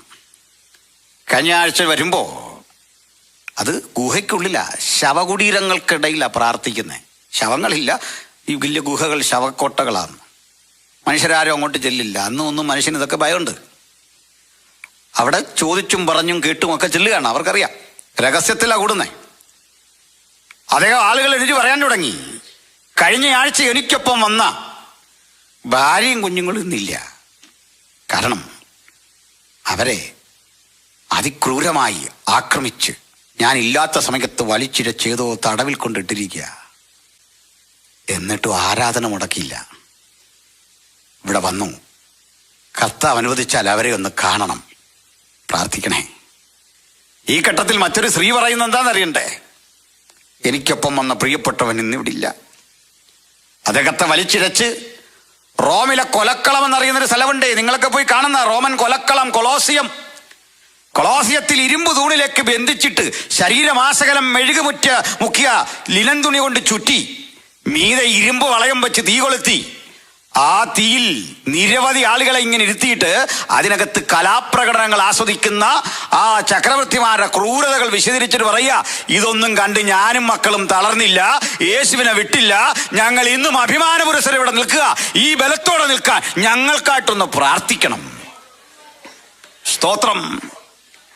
അങ്ങനെ നഷ്ടങ്ങളുടെ കണക്ക് ക്രിസ്തു നിമിത്തം കൊണ്ട് പറയുമ്പോൾ അതിൻ്റെ പിന്നാലെ പാസ്റ്റർ ഇരുന്നിട്ടൊരു പ്രസംഗമാണ്. ആ പ്രസംഗം അങ്ങോട്ട് കേട്ട് കഴിയുമ്പോൾ 1000 തവണ മരിക്കേണ്ടി വന്നാലും ഒരു പ്രശ്നമില്ലാത്തൊരു സന്നദ്ധതയോടെ ദൈവജനം സമർപ്പിച്ചു പോകുക. വലിയൊരു ഉണർവ് ഇതിനകത്ത് ആ ഡൊമിറ്റില്ലയും ഫ്ലാവിയസും ചാരപ്പണിക്ക് വന്ന് നമ്മൾ വിടുവോ? ഇതിനകത്ത് കയറിയത് സത്യമാണെങ്കിൽ അങ്ങനൊന്നും പോക്ക് കിടക്കുകയല്ല. പണി എളുപ്പമല്ല. കാരണം ഞങ്ങളുടെ പോരാട്ടത്തിന്റെ ആയുധങ്ങൾ ജഡികങ്ങളല്ല, ആരെയും ആക്രമിക്കുന്ന രീതിയല്ല. ഇതിനകത്ത് വന്നുപെട്ടത് ഏത് മനസ്സോടെ വന്നാലും ഇടപെടുന്ന ദൈവത്തിന്റെ സാന്നിധ്യം, പ്രവർത്തിക്കുന്ന ദൈവത്തിന്റെ സാന്നിധ്യം ഏത് കൊടുംപാവിക്കും, ഏത് പിന്മാറ്റക്കാരനും, ഏത് കുറവുള്ളവനും സ്വയം ശുദ്ധീകരിക്കാൻ, ശക്തീകരിക്കാൻ കിട്ടുന്ന ഒരിടമാണ് ദൈവത്തിന്റെ ആലയത്തിലെ പ്രാർത്ഥനയും വചനശ്രൂഷയും. അത് മനം തകർന്നവരുടെ മുറിവ് കിട്ടുന്നതാണ്, മനസ്സ് തകർന്നവരെ ശക്തീകരിക്കുന്നതാണ്. ഇന്ന് രാത്രി വചനം കേൾക്കുമ്പോഴൊക്കെ ഓർക്കണം, തകർന്ന മനസ്സോടെ ഒരാളെങ്കിലും ഉണ്ടെങ്കിൽ അതൊരു കുറവൊന്നും അല്ലെന്നേ. വിടുവിക്കാൻ കഴിയുന്ന യേശു അരികിൽ നിൽപ്പുണ്ടെന്നേ. ഭാരത്തോടായിരിക്കുന്നെങ്കിൽ, ക്ഷീണത്തോടായിരിക്കുന്നെങ്കിലേ ആ ക്ഷീണമൊന്നും കൊണ്ട് പോകണ്ട. അവൻ നിങ്ങൾക്കായി കരുതുന്നതാകയാൽ സകല ആകുല ചിന്തകളും സകല ഭാരങ്ങളും ഇറക്കി വെക്കാൻ ഒരു ശാശ്വത ഇടം, അതാ ദൈവത്തിന്റെ ദാസനം കൊണ്ട് പ്രസംഗിച്ചു കഴിയുമ്പോൾ ആളുകൾ വേദനകളും പരിഭവങ്ങളും മുഴുവനോട് ഇറക്കി വെച്ചു. ആമേൻ. ഞാൻ വിശരിക്കില്ല, നമ്മുടെ വിഷയത്തിൽ എത്തൂല. അങ്ങനെ പോയാ ഒടുക്കം ഡോമിറ്റില്ലയും ഫ്ലാവിയസും രക്ഷിക്കപ്പെട്ടെന്നാ. ഇങ്ങനെ എത്ര പേരെ നമ്മൾ പിടിച്ചിട്ടുണ്ടെന്നറിയോ? ബൈബിൾ വായിക്കുമ്പോഴാണ് മറഞ്ഞു കിടക്കുന്നതെല്ലാം മർമ്മം. അല്ലല്ലോയ്യ. നമ്മുടെ സഭ തുടങ്ങിയ തന്നെ അങ്ങ് സിറിയയിലാണ്. സഭ തുടങ്ങിയത് യെരുസലേമിലാണ്. ക്രിസ്ത്യാനികൾ എന്ന പേര് കിട്ടിയത് അന്ത്യോക്യയിലെ സിറിയയിലാണ്. സഭ തുടങ്ങുമ്പോഴേ പറയാണ്, അന്ത്യോക്യയിലെ സഭയിൽ ബർണബാസ്, നീഗർ എന്ന പേരുള്ള ശിമോൻ, ലൂക്യോസ്, അവിടെ ഒരു പദം, ഇടപ്രഭുവായ ഹെരോദാവോടുകൂടെ വളർന്ന മനായേൻ. അർത്ഥറിയോ? നമ്മുടെ സ്നാപകന്റെ തല വെട്ടിയപ്പോ കൂടെ നടന്ന പുള്ളിയെ പിടിച്ച് മുക്കിപ്പൊക്കി ഞങ്ങൾ ഇതിനകത്താക്കിയിട്ടുണ്ടെന്ന്. മനസ്സിലായില്ലേ? അതാ നമ്മുടെ ദൈവം. ഇടപ്രഭുവായ ഹെരോദാവോട് കൂടെ വളർന്ന മനായേൻ. പൗലോസ് ഇതിലെ പണികൾ കേട്ടാൽ നമ്മൾ അത്ഭുതപ്പെടും. പ്രസംഗിക്കരുതെന്ന് പറഞ്ഞ് കൈസർ ജയിലിലിട്ടു. കൈസറുടെ അരമനയ്ക്കകത്ത് കയറി ഒരു ചർച്ച അങ്ങ് പ്ലാൻ ചെയ്തു. സംശയണ്ട? അതാ പിൽക്കാലത്ത് പറയുന്നത്, കൈസറുടെ അരമനയിലുള്ളവരും നിങ്ങൾക്ക് വന്ദനം പറയുന്നു. നീ എന്നെ പിടിച്ച് ഇതിനകത്തിട്ടാൽ നിന്റെ വീടിനകത്ത് ഞങ്ങൾ കിടക്കും. അത് ഈ ലോകത്തിലെ ഗുണ്ടകൾ പറയുന്ന ഒരു ഇതിന്റെ മറു വേർഷനായി പറയുന്നല്ലേ. വീട്ടിൽ കയറി വെട്ടും, തല വെട്ടും എന്നൊക്കെ പറയല്ലേ. ഞങ്ങൾക്ക് വെട്ടും കുത്തൊന്നും അല്ല. നിങ്ങൾ നിരാകരിച്ച ക്രിസ്തുവിന്റെ ചൈതന്യം, നിഷേധിച്ച ക്രിസ്തു സാന്നിധ്യം, ദൈവവചനത്തിന് ബന്ധനമില്ല, സുവിശേഷത്തിന് ബന്ധനമില്ല. ഏത് പ്രതിബന്ധങ്ങളെയും തകർത്തുകൊണ്ട് ഇരമ്പിക്കയറുന്ന ആ ദൈവവചനത്തിന്റെ സന്ദേശം ആ മണ്ഡലത്തെ മുഴുവൻ മാറ്റി. ആ ഘട്ടത്തിൽ നാട്ടുകാരൊക്കെ അറിഞ്ഞു ഡൊമിറ്റില്ലയും ഫ്ലാവിയസും രക്ഷിക്കപ്പെട്ടു. ഡൊമീഷ്യൻ വിളിച്ചു, ചുമ്മാതാണെന്ന ഓർത്തെ. പക്ഷെ ശിക്ഷ റോമിൽ കനത്തതാ. എരിയുന്ന തീക്കുണ്ടം കാണിച്ചിട്ട് പറഞ്ഞു, ഇതിനകത്തിട്ട് ചൂടും, എൻ്റെ പേരും നിലയൊക്കെ നീ കളയും. സത്യം പറ, ഇവിടെ വെച്ച് പറയണം. രണ്ടാളും കീഴടങ്ങിയില്ല. അവർ ഡൊമീഷ്യന്റെ മുമ്പിൽ വെച്ച് ക്രിസ്തുവിനെ ഏറ്റുപറഞ്ഞ ഘട്ടത്തിൽ ദാരുണമായി തീക്കുണ്ടത്തിലിട്ട് ചുട്ടുകളഞ്ഞെന്നാണ്. ഈ ഡൊമീഷ്യന് പിന്നെ നമ്മുടെ യോഹന്നാനോട് എന്തെങ്കിലും മനസാക്ഷി കാണുമോ? കൂടപ്പിറപ്പിനോട് ഇങ്ങനെ ചെയ്തെങ്കിൽ ഒറ്റയ്ക്ക് വീട് വിട്ടിറങ്ങി യേശുവിനെ സ്വീകരിച്ചതിൻ്റെ പേരിൽ മാനസിക പീഡ അനുഭവിച്ച പ്രിയപ്പെട്ടവരുണ്ടാകാം. ഒറ്റപ്പെടുത്തിയ 100 അനുഭവങ്ങൾ ഉണ്ടാകാം. അതൊന്നും തോൽവിയല്ല, വിജയമാണ്. അത് കാലം തെളിയിച്ചു കൊടുത്തു, അത് വിജയമാണ്. ക്രിസ്തു നിമിത്തം സഹിച്ചതൊക്കെ അനുഭവമാക്കി തിരിച്ചു തരുന്ന, അനുഗ്രഹമാക്കി മടക്കി തരുന്ന മഹാദൈവം നമ്മുടെ കൂടെയുണ്ട്. ഇവിടെ നമ്മൾ കണ്ടു. അങ്ങനെ ഈ മനുഷ്യനെ ഇവിടെ ഒതുങ്ങൂല്ലാതെ കണ്ട് ഈ തിളച്ചെണ്ണക്കിട്ടുള്ളിൽ വേവാതിരുന്നപ്പോൾ കൊണ്ട് തട്ടിയ ഏകാന്ത ദ്വീപാണ് പത്മോസ്. ബ്രിട്ടനിൽ പണ്ട് വലിയ ഗുണ്ടാപ്പണിയൊക്കെ ചെയ്യുന്ന, മയക്കുമരുന്നിന് അഡിക്റ്റായ ക്രിമിനൽസിനെ കൊണ്ടിട്ട സ്ഥലമാണ് ഓസ്ട്രേലിയ. കുഞ്ഞുങ്ങൾക്കറിയില്ലേ പറയാതെ ഒരു വിക്കറ്റൊക്കെ വീഴുമ്പോൾ ഇമാരി തെറിയെല്ലാം പറയുന്ന ഇതിനാണ്. അവിടുത്തെ പ്രാർത്ഥന മനുഷ്യർ പലായനം ചെയ്തെത്തിയ സ്ഥലമാണ് അമേരിക്ക. അങ്ങനെ 2 വൈരുദ്ധ്യങ്ങൾ ചരിത്രത്തിൽ. ഇതുപോലുള്ള സ്ഥലങ്ങൾ ഇന്നുണ്ട്. എൻ്റെ ആൻഡമാനിൽ കൊണ്ടിട്ടു ഒത്തിരി ആളുകളെ. ആൻഡമാനിലെ ജയിലിലെ ജീവിതമൊക്കെ വളരെ ഭീകരമായിരുന്നു. പുഴുക്കളെ ഭക്ഷിക്കേണ്ടി വന്നു പാകം ചെയ്ത്. ഒടുക്കം ഒരാൾ 7 തവണ എങ്ങാണ്ട് മാപ്പിരുന്നെന്നാണ്. അത് കേട്ട് ബ്രിട്ടീഷ് രാജ്ഞി മടുത്തിട്ട് പറഞ്ഞു പൊക്കോളാം. എന്നിട്ട് നമ്മൾ വീരൻ നാളിനെ വിളിക്കുന്നത്. ചരിത്രത്തോട് അത്യാവശ്യ സ്പർശമുള്ളവർക്ക് പിടി കിട്ടും. അങ്ങനെയുള്ളവർ അറിഞ്ഞാൽ മതി. ഞാൻ പറഞ്ഞാണ് വീരൻ. ഇപ്പം എന്നോടൊരാൾ ചോദിച്ചു, ഇത് ഈ പുള്ളിക്ക് വീരൻ. ഞാൻ പറഞ്ഞത് നമ്മുടെ വീട്ടിലൊക്കെ ചിലപ്പോൾ ഈ ചില നായ്ക്കൾക്ക് പേരിടും വീരൻ, അത് കുരയ്ക്കത്ത് പോലും ഇല്ല. മൈൻഡ് ചെയ്യാത്ത ചില നായ്ക്കളുണ്ട്, അതെങ്ങനെയാണ് വീരൻ. പേര് വീരൻ എന്നാ, പക്ഷേ മൈൻഡ് ചെയ്യത്ത് പോലും ഇല്ല. അതുകൊട്ടെ ഞാൻ എന്താണെന്നും പറയുന്നില്ല, വാക്കുകളിൽ എന്നെ കുടിക്കുക. ഇപ്പം തന്നെ എനിക്ക് ആവശ്യത്തിലധികം പ്രശ്നമുണ്ട്, പുതിയൊരു പ്രശ്നം കൂടെ. ഇവിടെ ശ്രദ്ധിക്കുക. അപ്പോൾ ഇവിടെ നമ്മൾ കണ്ടു രേഖാന്ത തടവ്, കൊടും ക്രിമിനൽസിനെ കൊണ്ടിട്ടിരിക്കുന്ന. ഇങ്ങനെ അറബി രാജ്യങ്ങളിലൊക്കെ ചില സ്ഥലങ്ങളുണ്ട്, കൊടും കുറ്റവാളികളെ അവിടെ കൊണ്ടുത്തള്ളും. ഇടയ്ക്കിടയ്ക്ക് കപ്പൽ വന്ന് കുറേ ഭക്ഷണം അങ്ങോട്ടിടും. 100 പേരുണ്ട്, 10 പേർക്കുള്ള പൊതി അങ്ങോട്ടിടും. ഇവർ തമ്മിലടിച്ച് ചാകും ഭക്ഷണത്തിന് വേണ്ടി. ആ ക്രൂരതയ്ക്ക് നടുവിൽ 90 വയസ്സുള്ള 95ഓളം വയസ്സുള്ള ദൈവവൃത്തിനെയും കൊണ്ട് തട്ടി. നിങ്ങൾക്ക് തോന്നുന്നുണ്ടോ അവിടെ കിടന്ന് ഭക്ഷണപ്പൊതിക്ക് വേണ്ടി അടിച്ചെന്നോ? കൊടും ക്രിമിനലുകൾ വന്നപ്പോൾ ഭയപ്പെട്ടെന്നോ? ഒന്നുമില്ല. ആ ദ്വീപിൽ വെച്ച് ഒരു കാര്യം ഓർത്ത് കാണും, എനിക്കൊപ്പം ഇറങ്ങിത്തിരിച്ച പലരും ഇന്നില്ലല്ലോ കർത്താവേ. എനിക്കൊപ്പം വന്ന എൻ്റെ കൂട്ടുകാരൊക്കെ മരിച്ചു. പിൽക്കാലത്ത് ഞങ്ങളുടെ കൂടെ കൂടിയ പൗലോസ് അതിദാരുണമായി ഈർച്ചവാളിനാൽ കൊല്ലപ്പെട്ടു. ഞാനൊരുത്തൻ മാത്രം വാർദ്ധക്യവും നിറയുമുള്ള കാലത്ത് വേച്ചു വിറക്കുന്ന ശരീരത്തോട് ഇവിടെ കഴിയുക. എരിയുന്ന എണ്ണക്കുള്ളിൽ ഇട്ടിട്ടും ഞാനെന്തേ മരിച്ചില്ല? ഞാനെന്തേ ഇവിടെ വരെ വന്നു? ഈ വയോവൃത്തനെ ആർക്ക് വേണം? അയാൾക്കെന്ത് സംരക്ഷണം ആര് കൊടുക്കും? ഭക്ഷണം പിടിച്ചു വാങ്ങാൻ ത്രാണിയില്ല, ശേഷിയില്ല. എല്ലൊട്ടിയ കവിളൊട്ടിയ കണ്ണുന്തിയ പ്രാകൃതമായ ആ അനുഭവത്തിൽ ദൈവവൃത്തൻ അവിടെ കിടക്കുമ്പോഴാണ് തമ്പുരാന്റെ ശബ്ദം കേൾക്കുന്നത്. നമുക്കതറിയാം. എന്നെ അമ്പരപ്പിച്ച കാര്യം, ഈ മനുഷ്യനൊരു ജോലി കൊടുത്തതുണ്ടോ ദൈവം? ഒന്നത് പഠിപ്പ് കാര്യമായിട്ടില്ല, വായിക്കാനൊക്കെ അറിയാം. പഠിപ്പില്ലെന്ന് ബൈബിളിൽ തന്നെ ഉണ്ട്. പത്രോസിനെയും യോഹന്നാനെയും പറ്റി സുന്ദരം എന്ന ദേവാലയ ഗോപുരത്തിൽ അവിടെ കിടന്നവനെ സൗഖ്യമാക്കുന്നിടത്ത് പറയുന്നത് എന്താ? അവർ പഠിപ്പില്ലാത്തവരും സാമാന്യ മനുഷ്യരും. വായിക്കാനൊക്കെ അറിയാം, ഹൈലി എഡ്യൂക്കേറ്റഡ് അല്ല. പക്ഷെ ഈ മനുഷ്യന് കൊടുത്തത് എന്താണെന്ന് അറിയണ്ടേ? 7 പൊന്നിര വിളക്ക്, 7 നക്ഷത്രം, 7 സഭകൾ, 7 മുദ്രകൾ, 7 കാഹളങ്ങൾ, 7 കലശങ്ങൾ, 144,000 മുദ്രിത ഗണങ്ങൾ, ഒരു കാലം, ഇരുകാലം, അരക്കാലം, ദിനവും രാത്രിയും 2500 ഉഷസ്സും സന്ധ്യയും ഒക്കെ ദാനിയേൽ പറഞ്ഞ വചനങ്ങളുടെ പൊരുള്. ചുരുക്കി പറഞ്ഞാൽ ഗണിതം. മാത്തമാറ്റിക്സ് പേടിയുള്ള ആരെങ്കിലും ഉണ്ടെങ്കിൽ ഓർത്തോണം, സ്വർഗത്തിൽ ചെന്നാലും രക്ഷയില്ല. ഗണിതം അവിടെയുണ്ട്, രക്ഷയില്ല. പിന്നെ അന്ന് നമ്മളെല്ലാം പഠിക്കുമെന്ന് പറയാൻ കാരണം അത് ദൈവം എന്നെ പഠിപ്പിച്ചൊരു പാഠം. മോശ സംസാര വൈഭവം കുറവായിരുന്നു. സ്വർഗത്തിൽ ചൊല്ലുമ്പോൾ മോശയാണ് കൊയർ ലീഡ് ചെയ്യുന്നതെന്ന്. മോശയുടെയും കുഞ്ഞാടിൻ്റെയും പാട്ട്. എല്ലാ അപാകതകളും മാറുന്നൊരു സ്ഥലം അതല്ലേ, പരിമിതികളെ മറികടക്കുന്നൊരു സ്ഥലം അത്.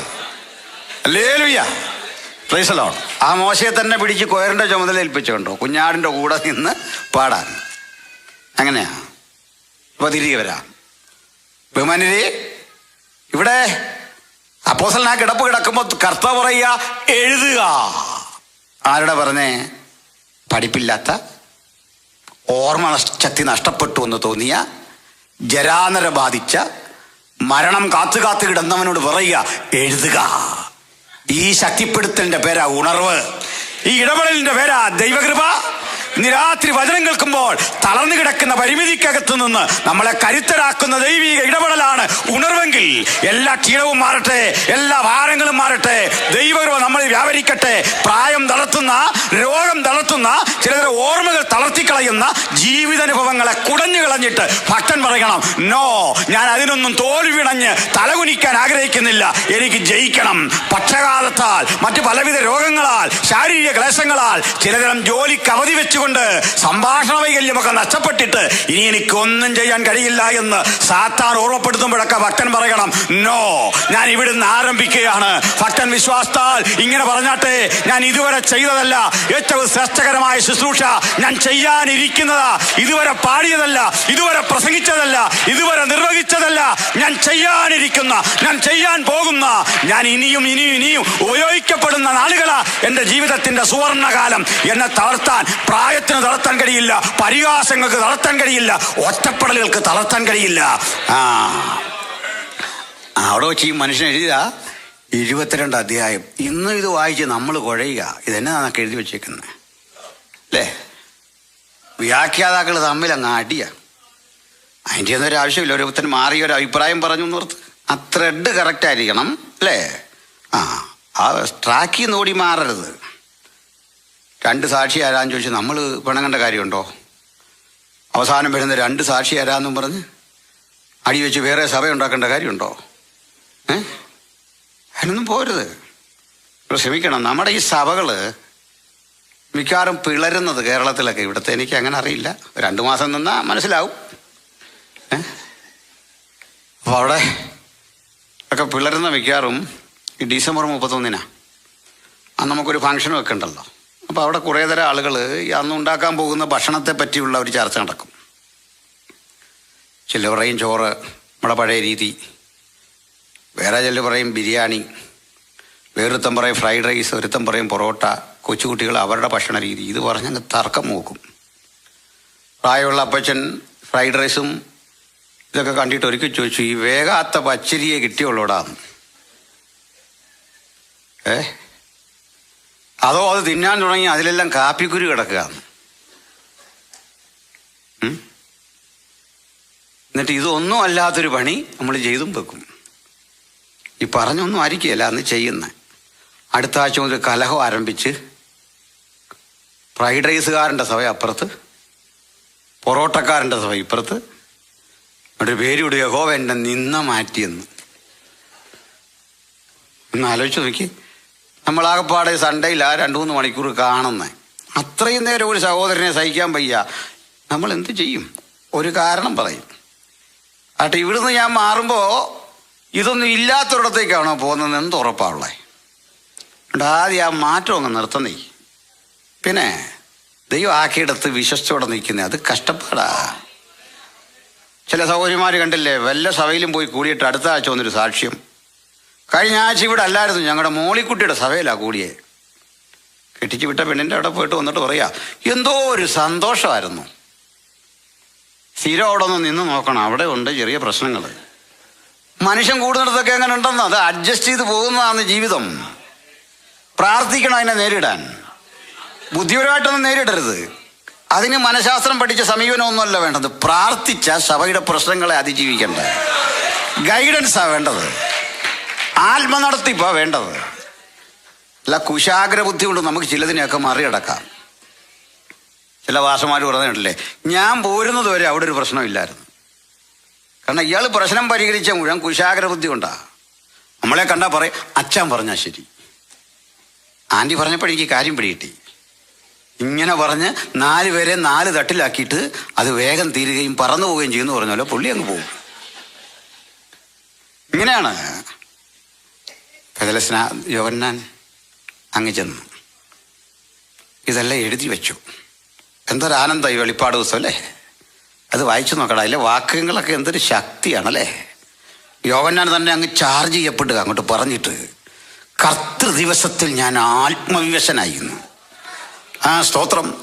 കർത്തൃ ദിവസത്തിൽ ആത്മവിവശനായി. എന്നോട് സംസാരിച്ച നാദം എന്നു കാണേണ്ടതിന് ഞാൻ തിരിഞ്ഞു നോക്കി. അവർ പദമൊക്കെ ഇത്തിരി ശ്രദ്ധിക്കണ്ട. എന്തിനാ കാണാൻ നോക്കുന്നത്? നാദം കേട്ടാൽ പോരെ. അതിന് കാരണമുണ്ട്. ഈ മനുഷ്യനെ യഹൂദ ഗോത്രക്കാരനാണ്. അങ്ങനെയല്ല, യേശുവിൻ്റെ ഗോത്ര, സെയിം ഗോത്ര, ദാവീദിൻ്റെ ഗോത്രമാണ്. കാരണം യേശുവിൻ്റെ അമ്മയായ മറിയമിൻ്റെ അനുജത്തി ശലോമിയുടെ മകനാണ് യോഹന്നാൻ. ഓരോ ഗോത്രക്കാരനും ഓരോ ജോലി പറഞ്ഞിട്ടുണ്ട്. അതിൽ ഇവർക്കൊരു ജോലിയുണ്ട്. കാഹളം കേൾക്കുമ്പോൾ ശ്രദ്ധിക്കണം. അപ്പൻ പഠിപ്പിച്ച പാഠമാകും. നമ്മുടെ ജോലി എന്താ? കാഹളം കേൾക്കുമ്പോൾ യഹൂദ ഇറങ്ങി പുറപ്പെടണം, ആ യുദ്ധത്തിന് സജ്ജനാകണം, റെഡിയാകണം. യഹൂദ പുറപ്പെടട്ടെ. ആയുധം രാഗിമിനിക്കി അവൻ മുംബൈക്ക് ഇറങ്ങണം. 95 വയസ്സ് കഴിഞ്ഞിട്ടും ആ ഓർമ്മ വിട്ടുപോകാതെ എന്നോട് സംസാരിച്ച നാദമെന്തെന്ന് കാണേണ്ടതിന് ഞാൻ തിരിഞ്ഞു നോക്കി. എന്തിനാ? പ്രായം എനിക്കൊരു വിഷയമല്ല. പരമ്പരാഗതമായി ഞാൻ ശീലിച്ച ഒരു അനുഭവമുണ്ട്. അപ്പൻ പഠിപ്പിച്ച, അമ്മ പഠിപ്പിച്ച ഒരു കാര്യമുണ്ട്. ഏത് പ്രായം വന്നാലും ഏത് ക്ഷീണം വന്നാലും യഹൂദ ഗോത്രക്കാരന് കാഹളം കെട്ടുകഴിഞ്ഞാൽ നിലത്ത് നിൽക്കാൻ കഴിയയില്ല. അവൻ വാളുറയിൽ ഓടിയെടുക്കണം. യഹൂദ പുറപ്പെടട്ടെ. ഞാൻ അവന്റെ പക്കൽ ഏൽപ്പിച്ചിരിക്കുന്ന വചനം പോലെ ഇറങ്ങി പുറപ്പെടേണ്ട ഒരു ദൗത്യം നിന്നെ ഏൽപ്പിച്ചിട്ടുണ്ട്. ആ വഴി അങ്ങോട്ട് പോകണം. അപ്പോൾ ഒന്നുകിൽ കൂടാരം മാറ്റിയടിക്കുന്നതാകാം, അല്ലെങ്കിൽ യഹൂദ യുദ്ധത്തിന് പുറപ്പെടുന്നതാകാം. ഈ അറിവുകൾ വെച്ചുകൊണ്ട് കാഹളനാദത്തിന്റെ കൊടുക്കുന്ന സൈൻ, അടയാളം എന്തെന്നറിയാൻ കാതു കുറിപ്പിച്ചപ്പോൾ ഇതൊന്നുമല്ല കേട്ടത്. എഴുതുക, എഴുതുക യോഹന്നാനെ, തയ്യാറായിക്കൊള്ളുക യോഹന്നാനെ. ഇതുവരെ ചെയ്യാത്ത പ്രവൃത്തിക്ക് വേണ്ടി നിന്റെ തൂലിക ശക്തീകരിക്കപ്പെട്ടുകൊണ്ടിരിക്കട്ടെ, നാവ് ശക്തീകരിക്കപ്പെട്ടുകൊണ്ടിരിക്കട്ടെ. ഇവിടെ വന്ന് പാട്ട് ലീഡ് ചെയ്യുമ്പോഴും പ്രാർത്ഥിക്കുമ്പോഴും ഒക്കെ ചില സഹോദരങ്ങൾ ആമുഖം പറയുന്നുണ്ട്. ആ ആമുഖത്തിനകത്ത് ഒരു ദൂതിരിപ്പുണ്ട്. അത്തരം ദൂതുകൾ കണ്ട് നിരാകരിക്കേണ്ട കാര്യമില്ല. ആത്മവശം ഹൃദയത്തിൽ വരുമ്പോൾ അറിയാത്ത ചില ജോലികൾക്ക് വേണ്ടി തമ്പുരാൻ ഇങ്ങനെ ഉപയോഗിക്കും. അതിന് പ്രായവും ക്ഷീണവും ഞെരുക്കവും ബാധകമല്ല. ദൈവം ഉപയോഗിക്കുന്ന ഒരു മനുഷ്യന്റെ വഴി തടയാൻ ഉലകത്തിലൊരു ശക്തിക്കും സാധിക്കില്ല. ഞാൻ നിന്റെ മുമ്പാകെ ഒരു വാതിൽ തുറന്നു വെച്ചിരിക്കുന്നു. ആർക്കും അത് അടച്ചുകൂടാ. ആരും അടക്കാതെ വണ്ണം തുറക്കുന്നവൻ, ആരും തുറക്കാതെ വണ്ണം അടയ്ക്കുന്നവൻ. ആ കരങ്ങളെ ശക്തിപ്പെടുത്തി, ഹൃദയത്തെ ശക്തിപ്പെടുത്തി ഇവിടെ വീണ്ടും ഉപയോഗിക്കപ്പെടുന്ന ഒരു പുത്തൻ അനുഭവത്തിന് ദൈവം തയ്യാറാക്കുന്ന മനുഷ്യരെ ഈ രാത്രി പരിശുദ്ധാത്മാവ് നോക്കിക്കൊണ്ടിരിക്കുന്നു. അവരിലൂടെ വലിയ പ്രവൃത്തി കർത്താവ് ചെയ്തുകൊണ്ടിരിക്കുന്ന അനുഗ്രഹിക്കപ്പെട്ടൊരു രാത്രിയാ. ആമേൻ, ഹല്ലേലൂയ. ഇവിടെ 7 സഭകൾക്കുള്ള ദൂത് കൊടുക്കുക. ആ 7 സഭകൾക്കുള്ള ദൂതിൽ സത്യത്തിൽ 7 സഭ എന്ന് പറയുമ്പോഴും സഭ ഇന്ന് വരെയുള്ള സഭയ്ക്ക് എഴുതിയതാണ്. കാരണം തുടക്കത്തിൽ എഫെസോസിലെ സഭയുടെ ദൂതൻ എഴുതുക, തീരുമ്പോൾ പറയുക ആത്മാവ് സഭകളോട് പറയുന്നത് എന്തെന്ന്. അതിനകത്തെല്ലാം നമ്മളും ഉണ്ടെന്ന്. നമ്മുടെയും കൂടെ കാര്യം എഴുതിയിരിക്കുന്ന ഗുണവും ദോഷവും. ആ കൂടെ പിടിച്ച 2ാമത്തെ സഭയാണ് സ്മുർണ. സ്മുർണയിലെ സഭയുടെ ദൂതന് എഴുതുക, ഞാൻ മരിച്ചവനായിരുന്നു, ഇതാ എന്നേക്കും ജീവിച്ചിരിക്കുന്നു. എന്നിട്ട് പറയണം, നീ ഇപ്പൊ ദരിദ്രാവസ്ഥയിലാ പോകുന്നേ, പക്ഷെ നീ ധനവാനാകുന്നു താനും. ഇതിൻ്റെ ഒരു മർമ്മം പഠിക്കാൻ ഒത്തിരി നാളെടുത്ത് ഞാൻ. പ്രിയപ്പെട്ടവരെ, എഫെസോസ് അന്നത്തെ കാലത്ത് വലിയൊരു സമ്പന്ന നഗരമാണ്. ഏഷ്യയുടെ ഖജനാവെന്ന് വിളിക്കുക, ട്രഷറി ഓഫ് ഏഷ്യ. അത്ര സമ്പന്ന. ഈ ഏഷ്യയിലെ നമ്മൾ കേൾക്കുന്ന എഫെസോസ് സഭയോട് അല്ലെങ്കിൽ എഫെസോസ് പട്ടണത്തോട് കലഹിക്കുന്ന, പോരാട്ടമുള്ള, അല്ലെങ്കിൽ ഒരു ഹെൽത്തി കോമ്പറ്റീഷൻ നിലനിൽക്കുന്ന അടുത്ത സമ്പന്ന നഗരമാണ് സ്മുർണ. സ്മുർണയ്ക്കൊരു പ്രത്യേകത ഉണ്ടാവും, വളരെ പ്രകൃതി ഭംഗിയുള്ളതാണ്. കാരണം ഈ കടലിടുക്ക് ഇങ്ങോട്ട് വന്നിട്ടൊരു മുനമ്പം പോലെ അതിങ്ങനെ ലോപിച്ചു വന്നിട്ട് ഇങ്ങനെ ചെരിഞ്ഞു കിടക്കുകയാണ്. അപ്പോൾ ഉൾക്കടൽ ഇങ്ങോട്ട് കയറി ഈ സ്ഥലത്തിന് ഒരുക്കുന്ന ഒരു ഉപദ്വീപ് പോലെയുള്ളൊരു സജ്ജീകരണത്തിൽ പലയിടത്തായി കപ്പലുകൾക്ക് വന്ന് കിടക്കാം.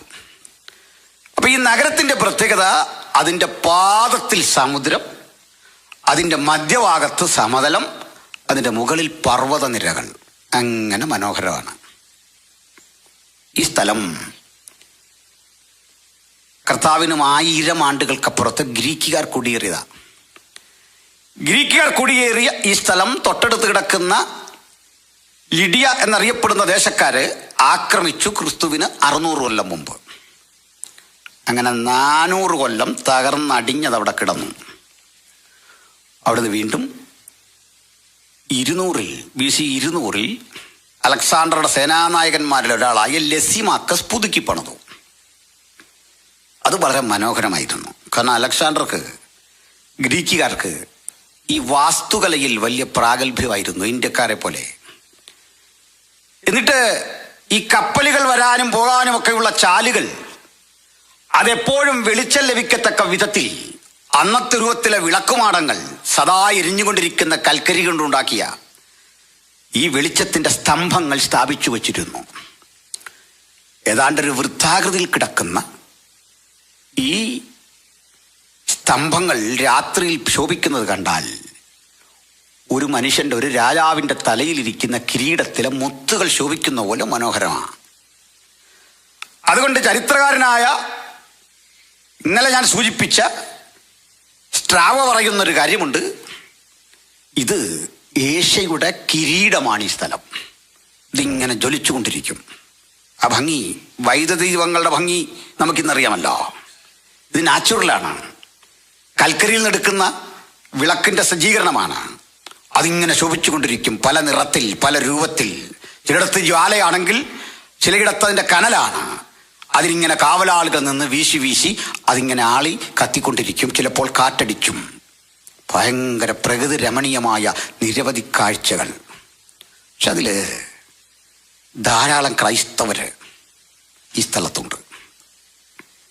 അവരവിടെ കഴിഞ്ഞു പോയത് വലിയ പ്രതിസന്ധിയിലാണ്. അതിൻ്റെ കാരണം, ഈ സ്ഥലത്ത് സിനഗോഗുണ്ട്, യഹൂദന്മാരുണ്ട്, ഗ്രീക്കുകാരുണ്ട്, റോമക്കാരുണ്ട്, നമ്മുടെ ആളുകൾ ദൈവമക്കളുമുണ്ട്. ഇവർക്കുള്ള ആഹാരത്തിൻ്റെ വഴി ദൂരെ നിന്ന് വരുന്ന അലക്സാണ്ട്രിയൻ കപ്പലുകളാണ്. നമ്മൾക്കില്ല അശ്വനി ചിഹ്നമുള്ള ഒരു അലക്സാണ്ട്രിയ കപ്പൽ എന്നൊക്കെ പറഞ്ഞ പോലെ കപ്പലുകൾ വന്നെടുക്കുന്ന സ്ഥലമാണ്. ഈ വരും വഴിയിൽ അലക്സാണ്ട്രിയൻ കപ്പലുകൾ സമയത്തെത്തിയില്ല എങ്കിൽ സ്മുർണക്കാർക്ക് പണമുണ്ട്, പക്ഷെ ഭക്ഷണം കിട്ടില്ല. ഭക്ഷണം കിട്ടാതെ വരുമ്പോൾ ഉള്ള ഭക്ഷണം അടുത്തടുത്ത ഇടങ്ങളിൽ നിന്ന് ബലാത്കാരേണ സംഘടിപ്പിക്കുന്ന ഏർപ്പാട് അവിടെ ഉണ്ട്. ഒരുതരം ഗവൺമെൻറ് അംഗീകൃത കൊള്ള ഇതുണ്ട്. ആരെയാ കൊള്ളയിടുന്നതെന്ന് അറിയണ്ടേ? പാവം ദൈവമക്കളെ, അവരുടെ വീടുകളെ, ആ കൂടെ വിലപിടിപ്പുള്ള അവരുടെ വസ്തുക്കളുണ്ടെങ്കിൽ അതൊക്കെ അപഹരിച്ചെടുക്കും. കാരണം അവർ പഠിച്ച സുവിശേഷത്തിൽ തിരിച്ചടിയില്ല, ഏറ്റുമുട്ടലില്ല, ചോരച്ചൊരിച്ചിലില്ല.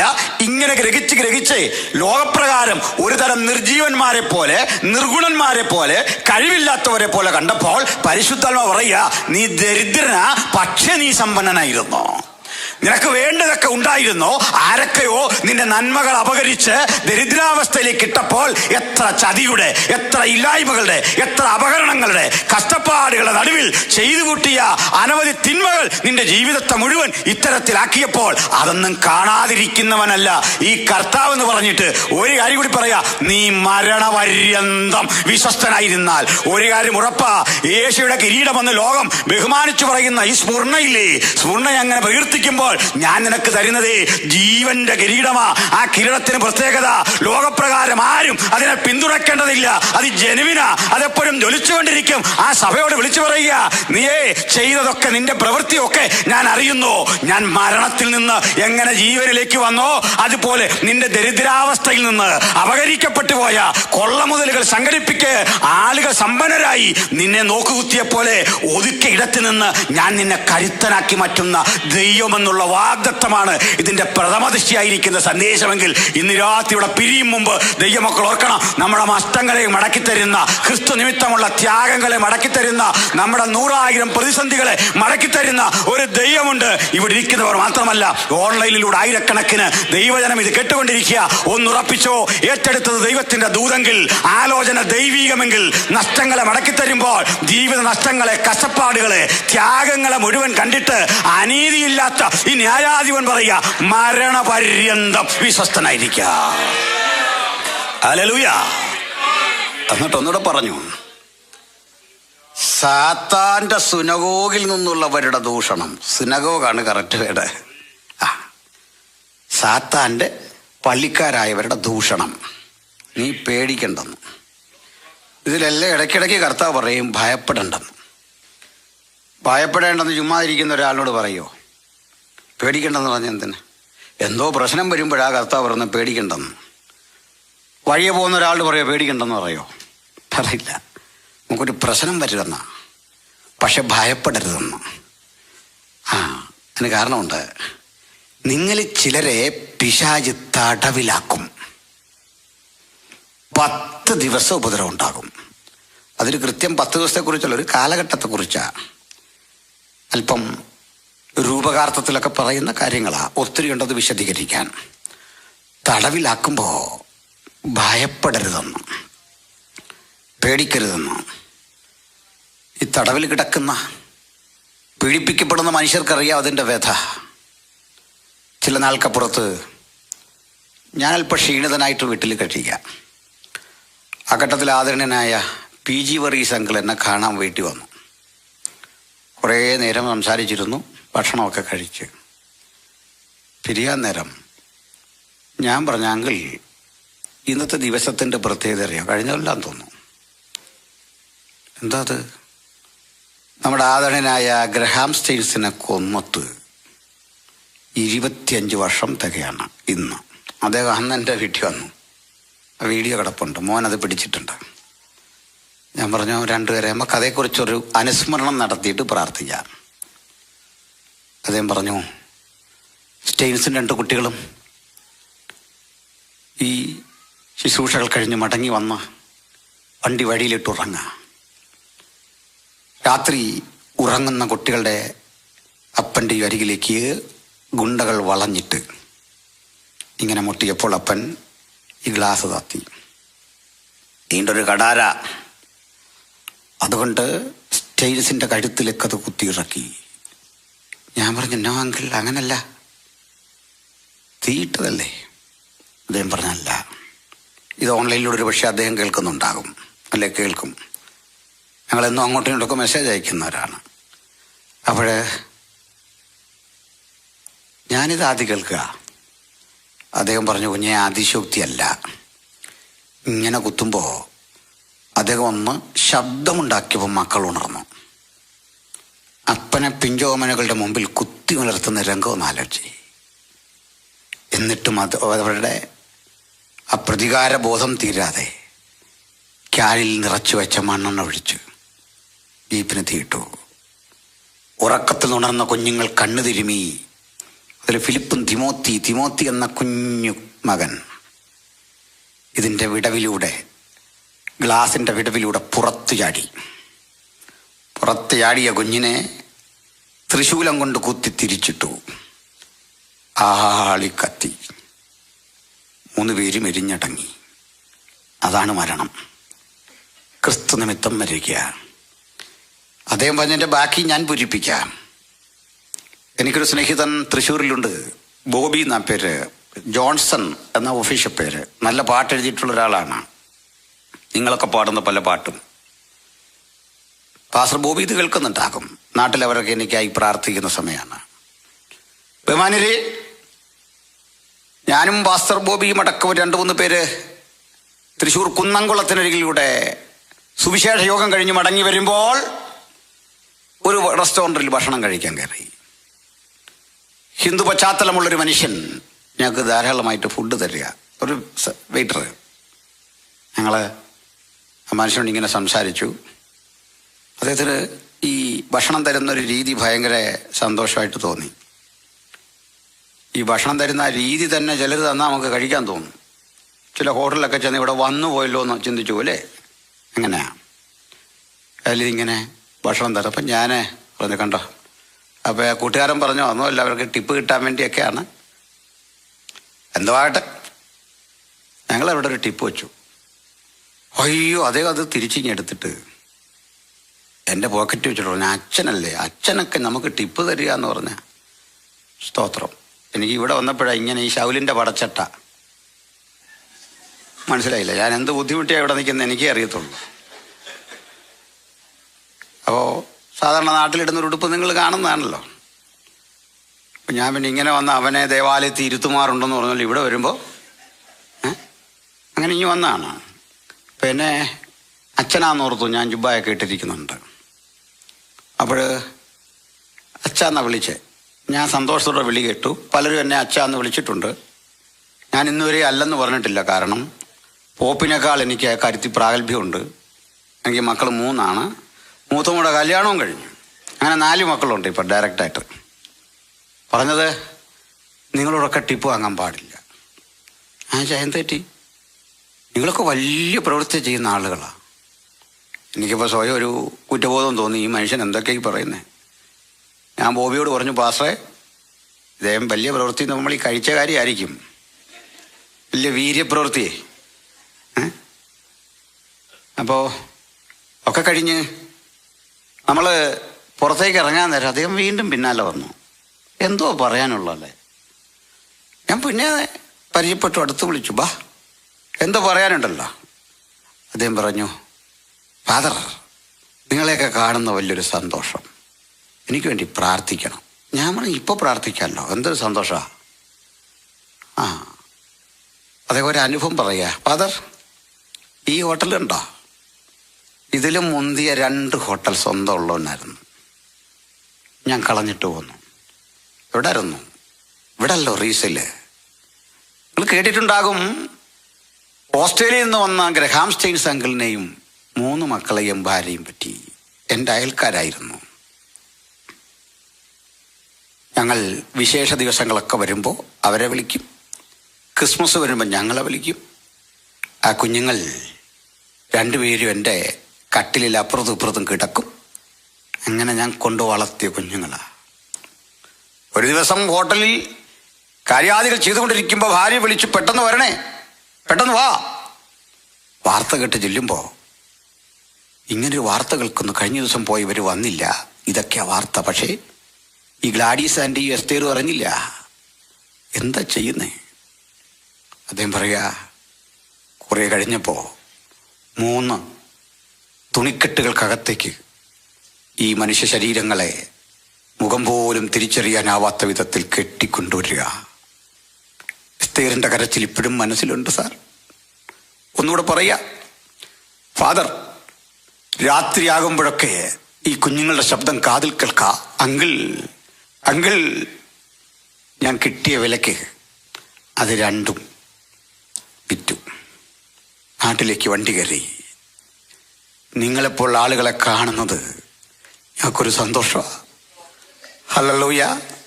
ആ മനുഷ്യൻ്റെ നിലവാരത്തോളം അൽക്കൊടുത്തോളം വളർന്നിട്ടൊന്നുമില്ല. അത്രയും വലിയൊരു പാസ്റ്ററുമല്ല ഞാൻ. പക്ഷെ നമുക്ക് വളരണം. എന്താണെന്നറിയണ്ടേ? ഇന്ത്യയിൽ വന്ന് സ്വന്തം പ്രാണനെ 3 പേർ കളഞ്ഞിട്ടും ക്രിസ്തുയേശുവിൻ്റെ ചൈതന്യത്തിൽ നിന്ന് വിട്ടുമാറാത്ത ആ നിശ്ചയദാർഢ്യമില്ലേ? പക്ഷെ ഇന്ന് നിങ്ങൾ ഒറീസയിലേക്ക് ചെല്ലണം. പാതിരിവാരെന്ന് വിളിച്ച് ആക്ഷേപിച്ച ഇടത്തുകൂടി ഈ വിശുദ്ധ ഗ്രന്ഥവുമായി നിങ്ങൾ കടന്നു പോകുമ്പോഴൊക്കെ പല വീടുകളിൽ നിന്ന് ആളുകൾ വിളിക്കും, പാതിരി സാബ് ആയേ, വാ, ഞങ്ങൾക്ക് വേണ്ടി പ്രാർത്ഥിക്കണം. 25 വർഷങ്ങൾക്കപ്പുറത്ത് നമ്മുടെ സഹോദരങ്ങൾ ചില പ്രാണനൊഴുക്കി കഷ്ടപ്പെട്ട് ത്യാഗം സഹിച്ച് അവിടെ വിതച്ചതൊന്നും വൃഥാവായില്ല. ഞാനിന്ന് പറഞ്ഞ് പര്യവസാനിപ്പിക്കുമ്പോൾ ഒരു ദൂത് കൃത്യം പറയാം, ഒരാലോചന കൃത്യം പറയാം. സ്തോത്രം. ഇവിടെ ഇത്രയും പേരുണ്ടേ. ഇത്രയും പേര് എനിക്കേറെ ആദരണനായ ഡെനീസ് പാസ്റ്ററോ അതിന് മുമ്പിരുന്ന ദിവാസന്മാരെയൊന്നും എനിക്കറിയില്ല. നമ്മളാരും അങ്ങനെ പെട്ടെന്ന് നേടിയതല്ല. നമ്മളൊക്കെ ഇവിടെ വരും മുമ്പ് ഇങ്ങനൊന്ന് കൂടാൻ ഇടമില്ലാതെ, ഒത്തുചേരാൻ സൗകര്യമില്ലാതെ, സുരക്ഷിതത്വമുള്ള ജോലിയില്ലാതെ കഷ്ടപ്പെട്ട കുറേ മനുഷ്യരുടെ കണ്ണീര് ഇവിടെ കിടപ്പുണ്ട്.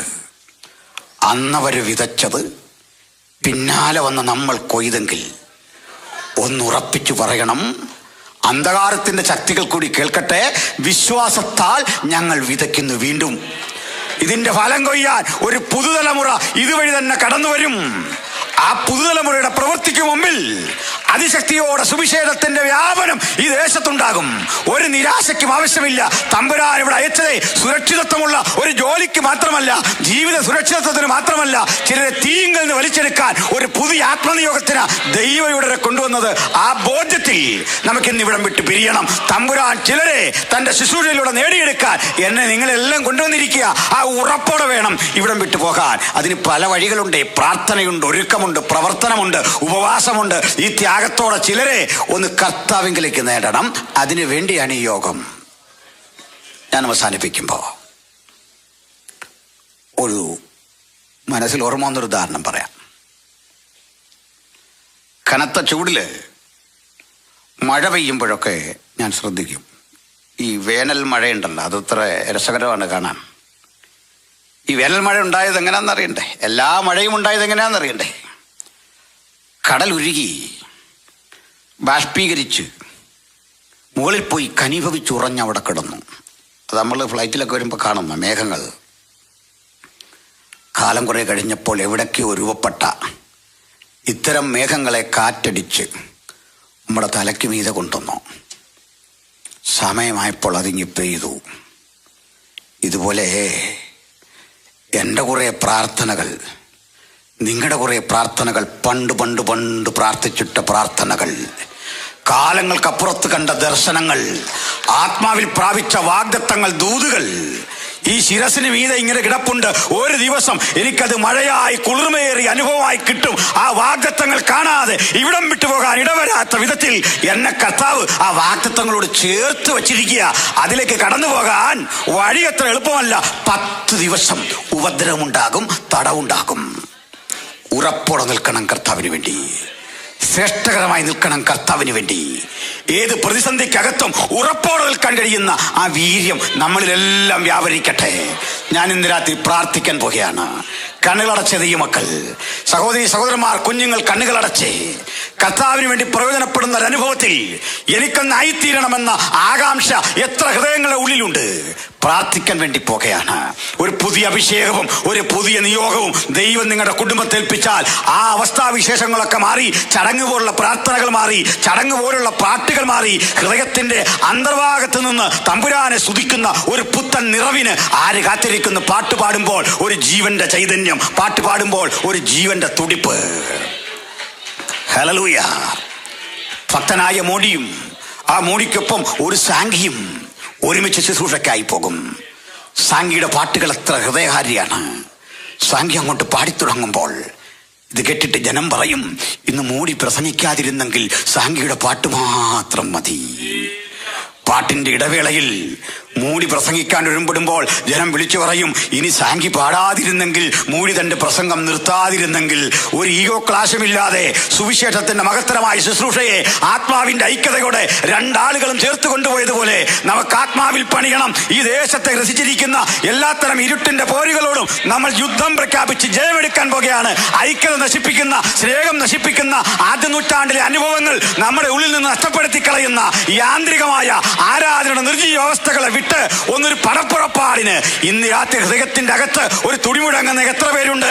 ഒരു വലിയ മഴയുടെ മുഴക്കമുണ്ട്. നീ പോയി രഥം പൂട്ടി ഒരുങ്ങിക്കൊള്ളുക എന്ന് ഏലിയാവിന് ആ കൽപ്പിച്ച ദൈവം, അതുപോലെ ഇടപെട്ട ദൈവം, ഏലിയാവ് ഇടപെട്ട ദൈവം വീണ്ടും ഇന്ന് രാത്രി വചനം കേൾക്കുന്ന പ്രിയപ്പെട്ടവരോടായി പറയുന്നു, ഒരു വലിയ മഴയുടെ മുഴക്കം ഈ ദേശത്ത് ദൈവം തികഞ്ഞെടുക്കാൻ പോകുന്ന ആ ഉണർവിന്റെ താപജാലകൾ എന്നിലൂടെ നിങ്ങളിലൂടെ വ്യാപരിക്കാൻ തമ്പുരാൻ കാത്തിരിക്കുന്നുണ്ടെങ്കിൽ വ്യാപരിക്കട്ടെ. ഒരു ദൈവകൃപ. 10 ദിവസം ഉപദ്രവം ഉണ്ടായാൽ, പീഡയുടെ നടുവിൽ, തകർച്ചയുടെ നടുവിൽ എന്റെ ശിരസിൽ പ്രകാശിക്കുന്ന ഉജ്ജ്വലമായ ഒരു കിരീടം, അങ്ങയുടെ തേജസ്സിന്റെ കിരീടം, ജീവന്റെ കിരീടം, വാടാത്ത കിരീടം. ഈ കിരീടം കരഗതമാക്കാൻ എന്റെ കൂടി പ്രാർത്ഥന. ഈ ദേശത്തിന്റെ ഉണർവിന് നാദിയാകണമേ. ഒന്ന് പ്രാർത്ഥിക്കാൻ ആർക്ക് സാധിക്കും? ഹൃദയം തുറന്ന് പ്രാർത്ഥിക്കണം, ഹൃദയം തുറന്ന് പ്രാർത്ഥിക്കണം. നിശ്ചയമായി ഞാൻ വിശ്വസിക്കുന്നു, അധിക നാളുകൾ ഞങ്ങൾ ഉപവസിച്ചും പ്രാർത്ഥിച്ചുമാണ് കുടുംബമായി എൻ്റെ ഭാര്യയും കുഞ്ഞുങ്ങളും ഞാനും ഒക്കെ പ്രാർത്ഥിച്ചാണ് ഈ ദേശത്തെത്തുന്നത്. ഒരു കാര്യം ഉറപ്പിച്ചു പറഞ്ഞു, അങ്ങയക്കുന്നില്ലെങ്കിൽ വരരുതേ, അങ്ങയുടെ ഹിതമില്ലെങ്കിൽ ഇവിടെ എത്തരുതേ. ഏതൊരു യോഗത്തിലും ഇതുപോലെ പ്രസംഗിച്ചാണ് നിൽക്കുന്നത്. ഒരു കാര്യം പറയാം, ദൈവം ഇന്ന് രാത്രി വലിയ പ്രവൃത്തികൾ ചെയ്തുകൊണ്ടിരിക്കുക. ചിലർ ബന്ധനങ്ങൾ അഴിഞ്ഞ് തകർന്നു മാറുകയാ. പ്രാർത്ഥിക്കാൻ കഴിയാത്ത വിധം ഹൃദയത്തിൽ എവിടെയോ രൂപപ്പെട്ടിരിക്കുന്ന ചില കാർമേഘങ്ങൾ പെയ്തൊഴിഞ്ഞ് ഒരു ഉണർവിന്റെ പുത്തൻ അനുഭവത്തിലൂടെ, ദൈവങ്ങളുടെ പുത്തൻ അനുഭവത്തിലൂടെ സുവിശേഷത്തിനായി ചിലത് ചെയ്യണം, പ്രവർത്തിക്കണമെന്ന ആഗ്രഹങ്ങളുടെ മീതെ തടയിടുന്ന അനുഭവങ്ങളിൽ ഒരു തിക്കുമുട്ടൽ അനുഭവപ്പെടുന്ന, ഒരു സ്വാതന്ത്ര്യ രാഹിത്യം അനുഭവപ്പെടുന്ന ചിലരെങ്കിലും ഉണ്ടെങ്കിൽ ഇതാ പ്രവർത്തിക്കുന്ന യേശു, ഇടപെടുന്ന ഒരു യേശു, പ്രവർത്തിക്കുന്ന തന്റെ ആ ശബ്ദത്തിന്റെ മുമ്പിൽ നമുക്കൊന്ന് കാത്തിരിക്കാം. ഇരിക്കുന്നത് പത്മോസിലാ, ചുറ്റും കാണുന്നത് ഭീകരതയാ, പക്ഷെ കേൾക്കുന്ന ശബ്ദം ഏത് തകർച്ചയും അതിജീവിക്കുന്നതാണെങ്കിൽ ഈ രാത്രി ആ വചനത്തിന്റെ മുമ്പിൽ ആരാണ് ഹൃദയം കൊടുക്കുക? ആരാണ് സമർപ്പിക്കുക? ഇതാ അവൻ നമ്മുടെ ബന്ധനങ്ങളെ അടിക്കുന്നു, നമ്മുടെ രോഗങ്ങളെ മാറ്റുന്നു, നമ്മുടെ ക്ഷീണങ്ങളെ മാറ്റുന്നു, അഭിമുഖീകരിക്കുന്ന സകലവിധ പ്രതിസന്ധികളെയും മാറ്റിക്കൊണ്ട് നമ്മളെ കരുത്തരാക്കുന്ന, ശക്തരാക്കുന്ന ആ ദൈവകൃപയ്ക്ക് മുമ്പിൽ നമുക്കൊന്ന് കീഴടങ്ങാം. എനിക്ക് നിന്റെ സ്പർശം ആവശ്യമുണ്ട്, എനിക്ക് നിന്റെ സാന്ത്വനം ആവശ്യമുണ്ട്. എന്നെ ഒന്ന് തൊടണം, എന്നെ ഒന്ന് തൊടണം. നിന്റെ സാന്നിധ്യം. പ്രാർത്ഥിക്കാൻ പോകാ. ഒരു ചടങ്ങ് പോലല്ല സ്നേഹിത. ദൈവം ഇടപെടുന്ന രാത്രി, ദൈവം സംസാരിക്കുന്ന രാത്രി. തീർച്ചയായിട്ടും ഒന്ന് പറയാ, യാതൊരാൾക്ക് വേണ്ടിയും വ്യക്തിപരമായി പ്രാർത്ഥിക്കേണ്ടതുണ്ടെങ്കിൽ ആശങ്കപ്പെടേണ്ടതില്ല. നിങ്ങൾ തീർച്ചയായും പ്രാർത്ഥന ചോദിക്കുക, തീർച്ചയായും നിങ്ങൾക്ക് വേണ്ടി പ്രാർത്ഥിക്കും. എന്നാൽ ഈ ഘട്ടത്തിൽ ഒരു പ്രാർത്ഥനയ്ക്ക് വേണ്ടി സ്വയം സമർപ്പിക്കുന്ന പൊതുവിൽ വചനം കേട്ടവരുടെ ഉള്ളിൽ അത്തരമൊരു സമർപ്പണമുണ്ടെങ്കിൽ അവർക്ക് മാത്രം എഴുന്നേറ്റ് നിൽക്കുക. ഞാൻ പ്രാർത്ഥിക്കാൻ പോകുകയാണ്. ദൈവം നിങ്ങളെ തൊടുന്ന രാത്രി ചിലർ എഴുന്നേൽക്കുന്നു, പ്രാർത്ഥനയ്ക്ക് ചിലർ സജ്ജരാകുന്നു. കർത്താവിന് വേണ്ടി എനിക്ക് അധികം പ്രവർത്തിക്കണം, കർത്താവിന് വേണ്ടി അധികം പ്രവർത്തിക്കണം. ഇങ്ങനെ കൺവെൻഷൻ നടത്തുന്ന അതിനാ. പാട്ടും കേട്ട് പ്രസംഗവും കേട്ട് അതിന് വിലയിരുത്തി പോകാനല്ല, ഒരു സമർപ്പണം. എന്തിനാ പത്മോസിൽ വന്നത്? കൊണ്ടുവന്നത് ദൈവമാ. എന്തിനാ അവൻ പറഞ്ഞത്? കാലത്തെ അതിജീവിക്കുന്ന വലിയൊരു പ്രവൃത്തി ചെയ്യാനാ. ഞാൻ ആദ്യം ഉറപ്പെടുത്തിയ പോലെ ഇതുവരെ ചെയ്യാത്തൊരു പ്രവൃത്തി ഈ എളിയ കരങ്ങളിലൂടെ, ഈ എളിയ നാവിലൂടെ, ഈ എളിയ ജീവിതത്തിലൂടെ, ശുശ്രൂഷയിലൂടെ ദൈവം ചെയ്യും. വിശ്വസിച്ചാട്ടെ. ഇതുവരെ ചെയ്യാത്തൊരു ദൈവപ്രവൃത്തി ഞാൻ പ്രാർത്ഥിക്കാൻ പോകുന്നു. എല്ലാ ഹൃദയങ്ങളും തമ്പുരാന്റെ സന്നിധിയിലേക്ക് ആഗ്രഹമാക്കിയട്ടെ. ഹല്ലേലൂയ. പ്രിയപ്പെട്ട സഹോദരങ്ങൾ, ഒരു പാട്ടിന് വേണ്ടി ഒരുങ്ങുന്നുണ്ട്. അതിനു മുമ്പ് ഞാൻ പ്രാർത്ഥിക്കും. പ്രിയപ്പെട്ട പ്രാർത്ഥിച്ച് തുടർന്നുള്ള ശുശ്രൂഷകൾ സമാപിപ്പിക്കും. ഞാനൊരു വാക്കിൽ പ്രാർത്ഥിക്കുന്നു. പ്രാർത്ഥിച്ചാട്ടെ. കർത്താവേ, പുത്രന്റെ നാമത്തിൽ പിതാവേ, ഞങ്ങൾ തിരുസന്നിധിയിൽ വരുന്നു. അങ്ങയുടെ പുത്തൻ അഭിഷേകം വനാന്തരത്തിൽ ആടുകളെ മേച്ചുകൊണ്ടിരുന്ന ഒരു ബാലന്റെ മീതെ പകർന്നപ്പോൾ അവൻ അറിഞ്ഞില്ല. അകപ്പെട്ടു പോരുന്ന ഹിംസ്ര ജീവികളെ നിലത്തെടുത്തടിക്കാൻ തക്ക വീര്യമുണ്ടി അഭിഷേകത്തിനെന്ന് അവൻ അറിഞ്ഞില്ല.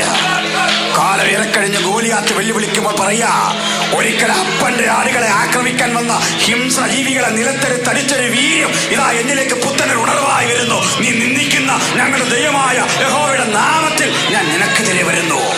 ഇതാ ഉണരുന്നു ചിലർ. അഭിഷേകം കാലങ്ങൾക്കപ്പുറത്ത് പ്രാപിച്ച ദൈവകൃപ, ഏതോ പ്രാർത്ഥന മുറിയിൽ പ്രാപിച്ചെടുത്ത ആ ദൈവ സാന്നിധ്യം ചിലതിനെ ചെയ്തെടുക്കാൻ, ഇത്തരം വീര്യപ്രവൃത്തികൾ ചെയ്തെടുക്കാൻ, ചില ദുഷ്ടജന്തുക്കളെ നിലത്തടിച്ച് കളവാൻ ഇതുവരെ കിട്ടാത്ത വീര്യമായി, കരുത്തായി, ആലോചനയായി, ദൈവകൃപയായി നമ്മിൽ വ്യാപരിക്കുന്നുണ്ട്. ഈ ദൗത്യം ഏറ്റെടുക്കണം യേശുവേ. കർത്താവേ, ഞങ്ങൾ ഇവർക്ക് വേണ്ടി പ്രാർത്ഥിക്കുന്നു. വചനം കേട്ടവർക്കായി സ്തോത്രം, സമർപ്പിച്ചവർക്കായി സ്തോത്രം. പുത്തനോടുകൂടെ പുതിയ ദൈവകൃപയോടെ അങ്ങേ സ്തുതിക്കാൻ, തിരുനാമത്തിന്റെ മഹിമയ്ക്കായി ഈ ദേശത്ത് നിൽക്കാൻ സ്വർഗ്ഗം ഞങ്ങളെ തൊട്ടുണർത്തണം. അവിടുത്തെ കൃപ ഞങ്ങളിൽ വ്യാപരിക്കണം. സമർപ്പണം ചെയ്തവർക്കായി സ്തോത്രം. വീണ്ടും പ്രാർത്ഥിക്കേണ്ടതുണ്ടെങ്കിൽ അവർക്കായി സ്തോത്രം. ഈ രാത്രി തമ്പുരാൻ വലിയ വിടുതലയക്കണം. പ്രാർത്ഥന കിടന്നതിനായി സ്തുതിക്കുന്നു യേശു കർത്താവിൻ വിലയേറിയ നാമത്തിൽ തന്നെ. എല്ലാവർക്കും വന്ദനം. കർത്താവ് വചനങ്ങളാൽ നമ്മളെ അനുഗ്രഹിക്കട്ടെ.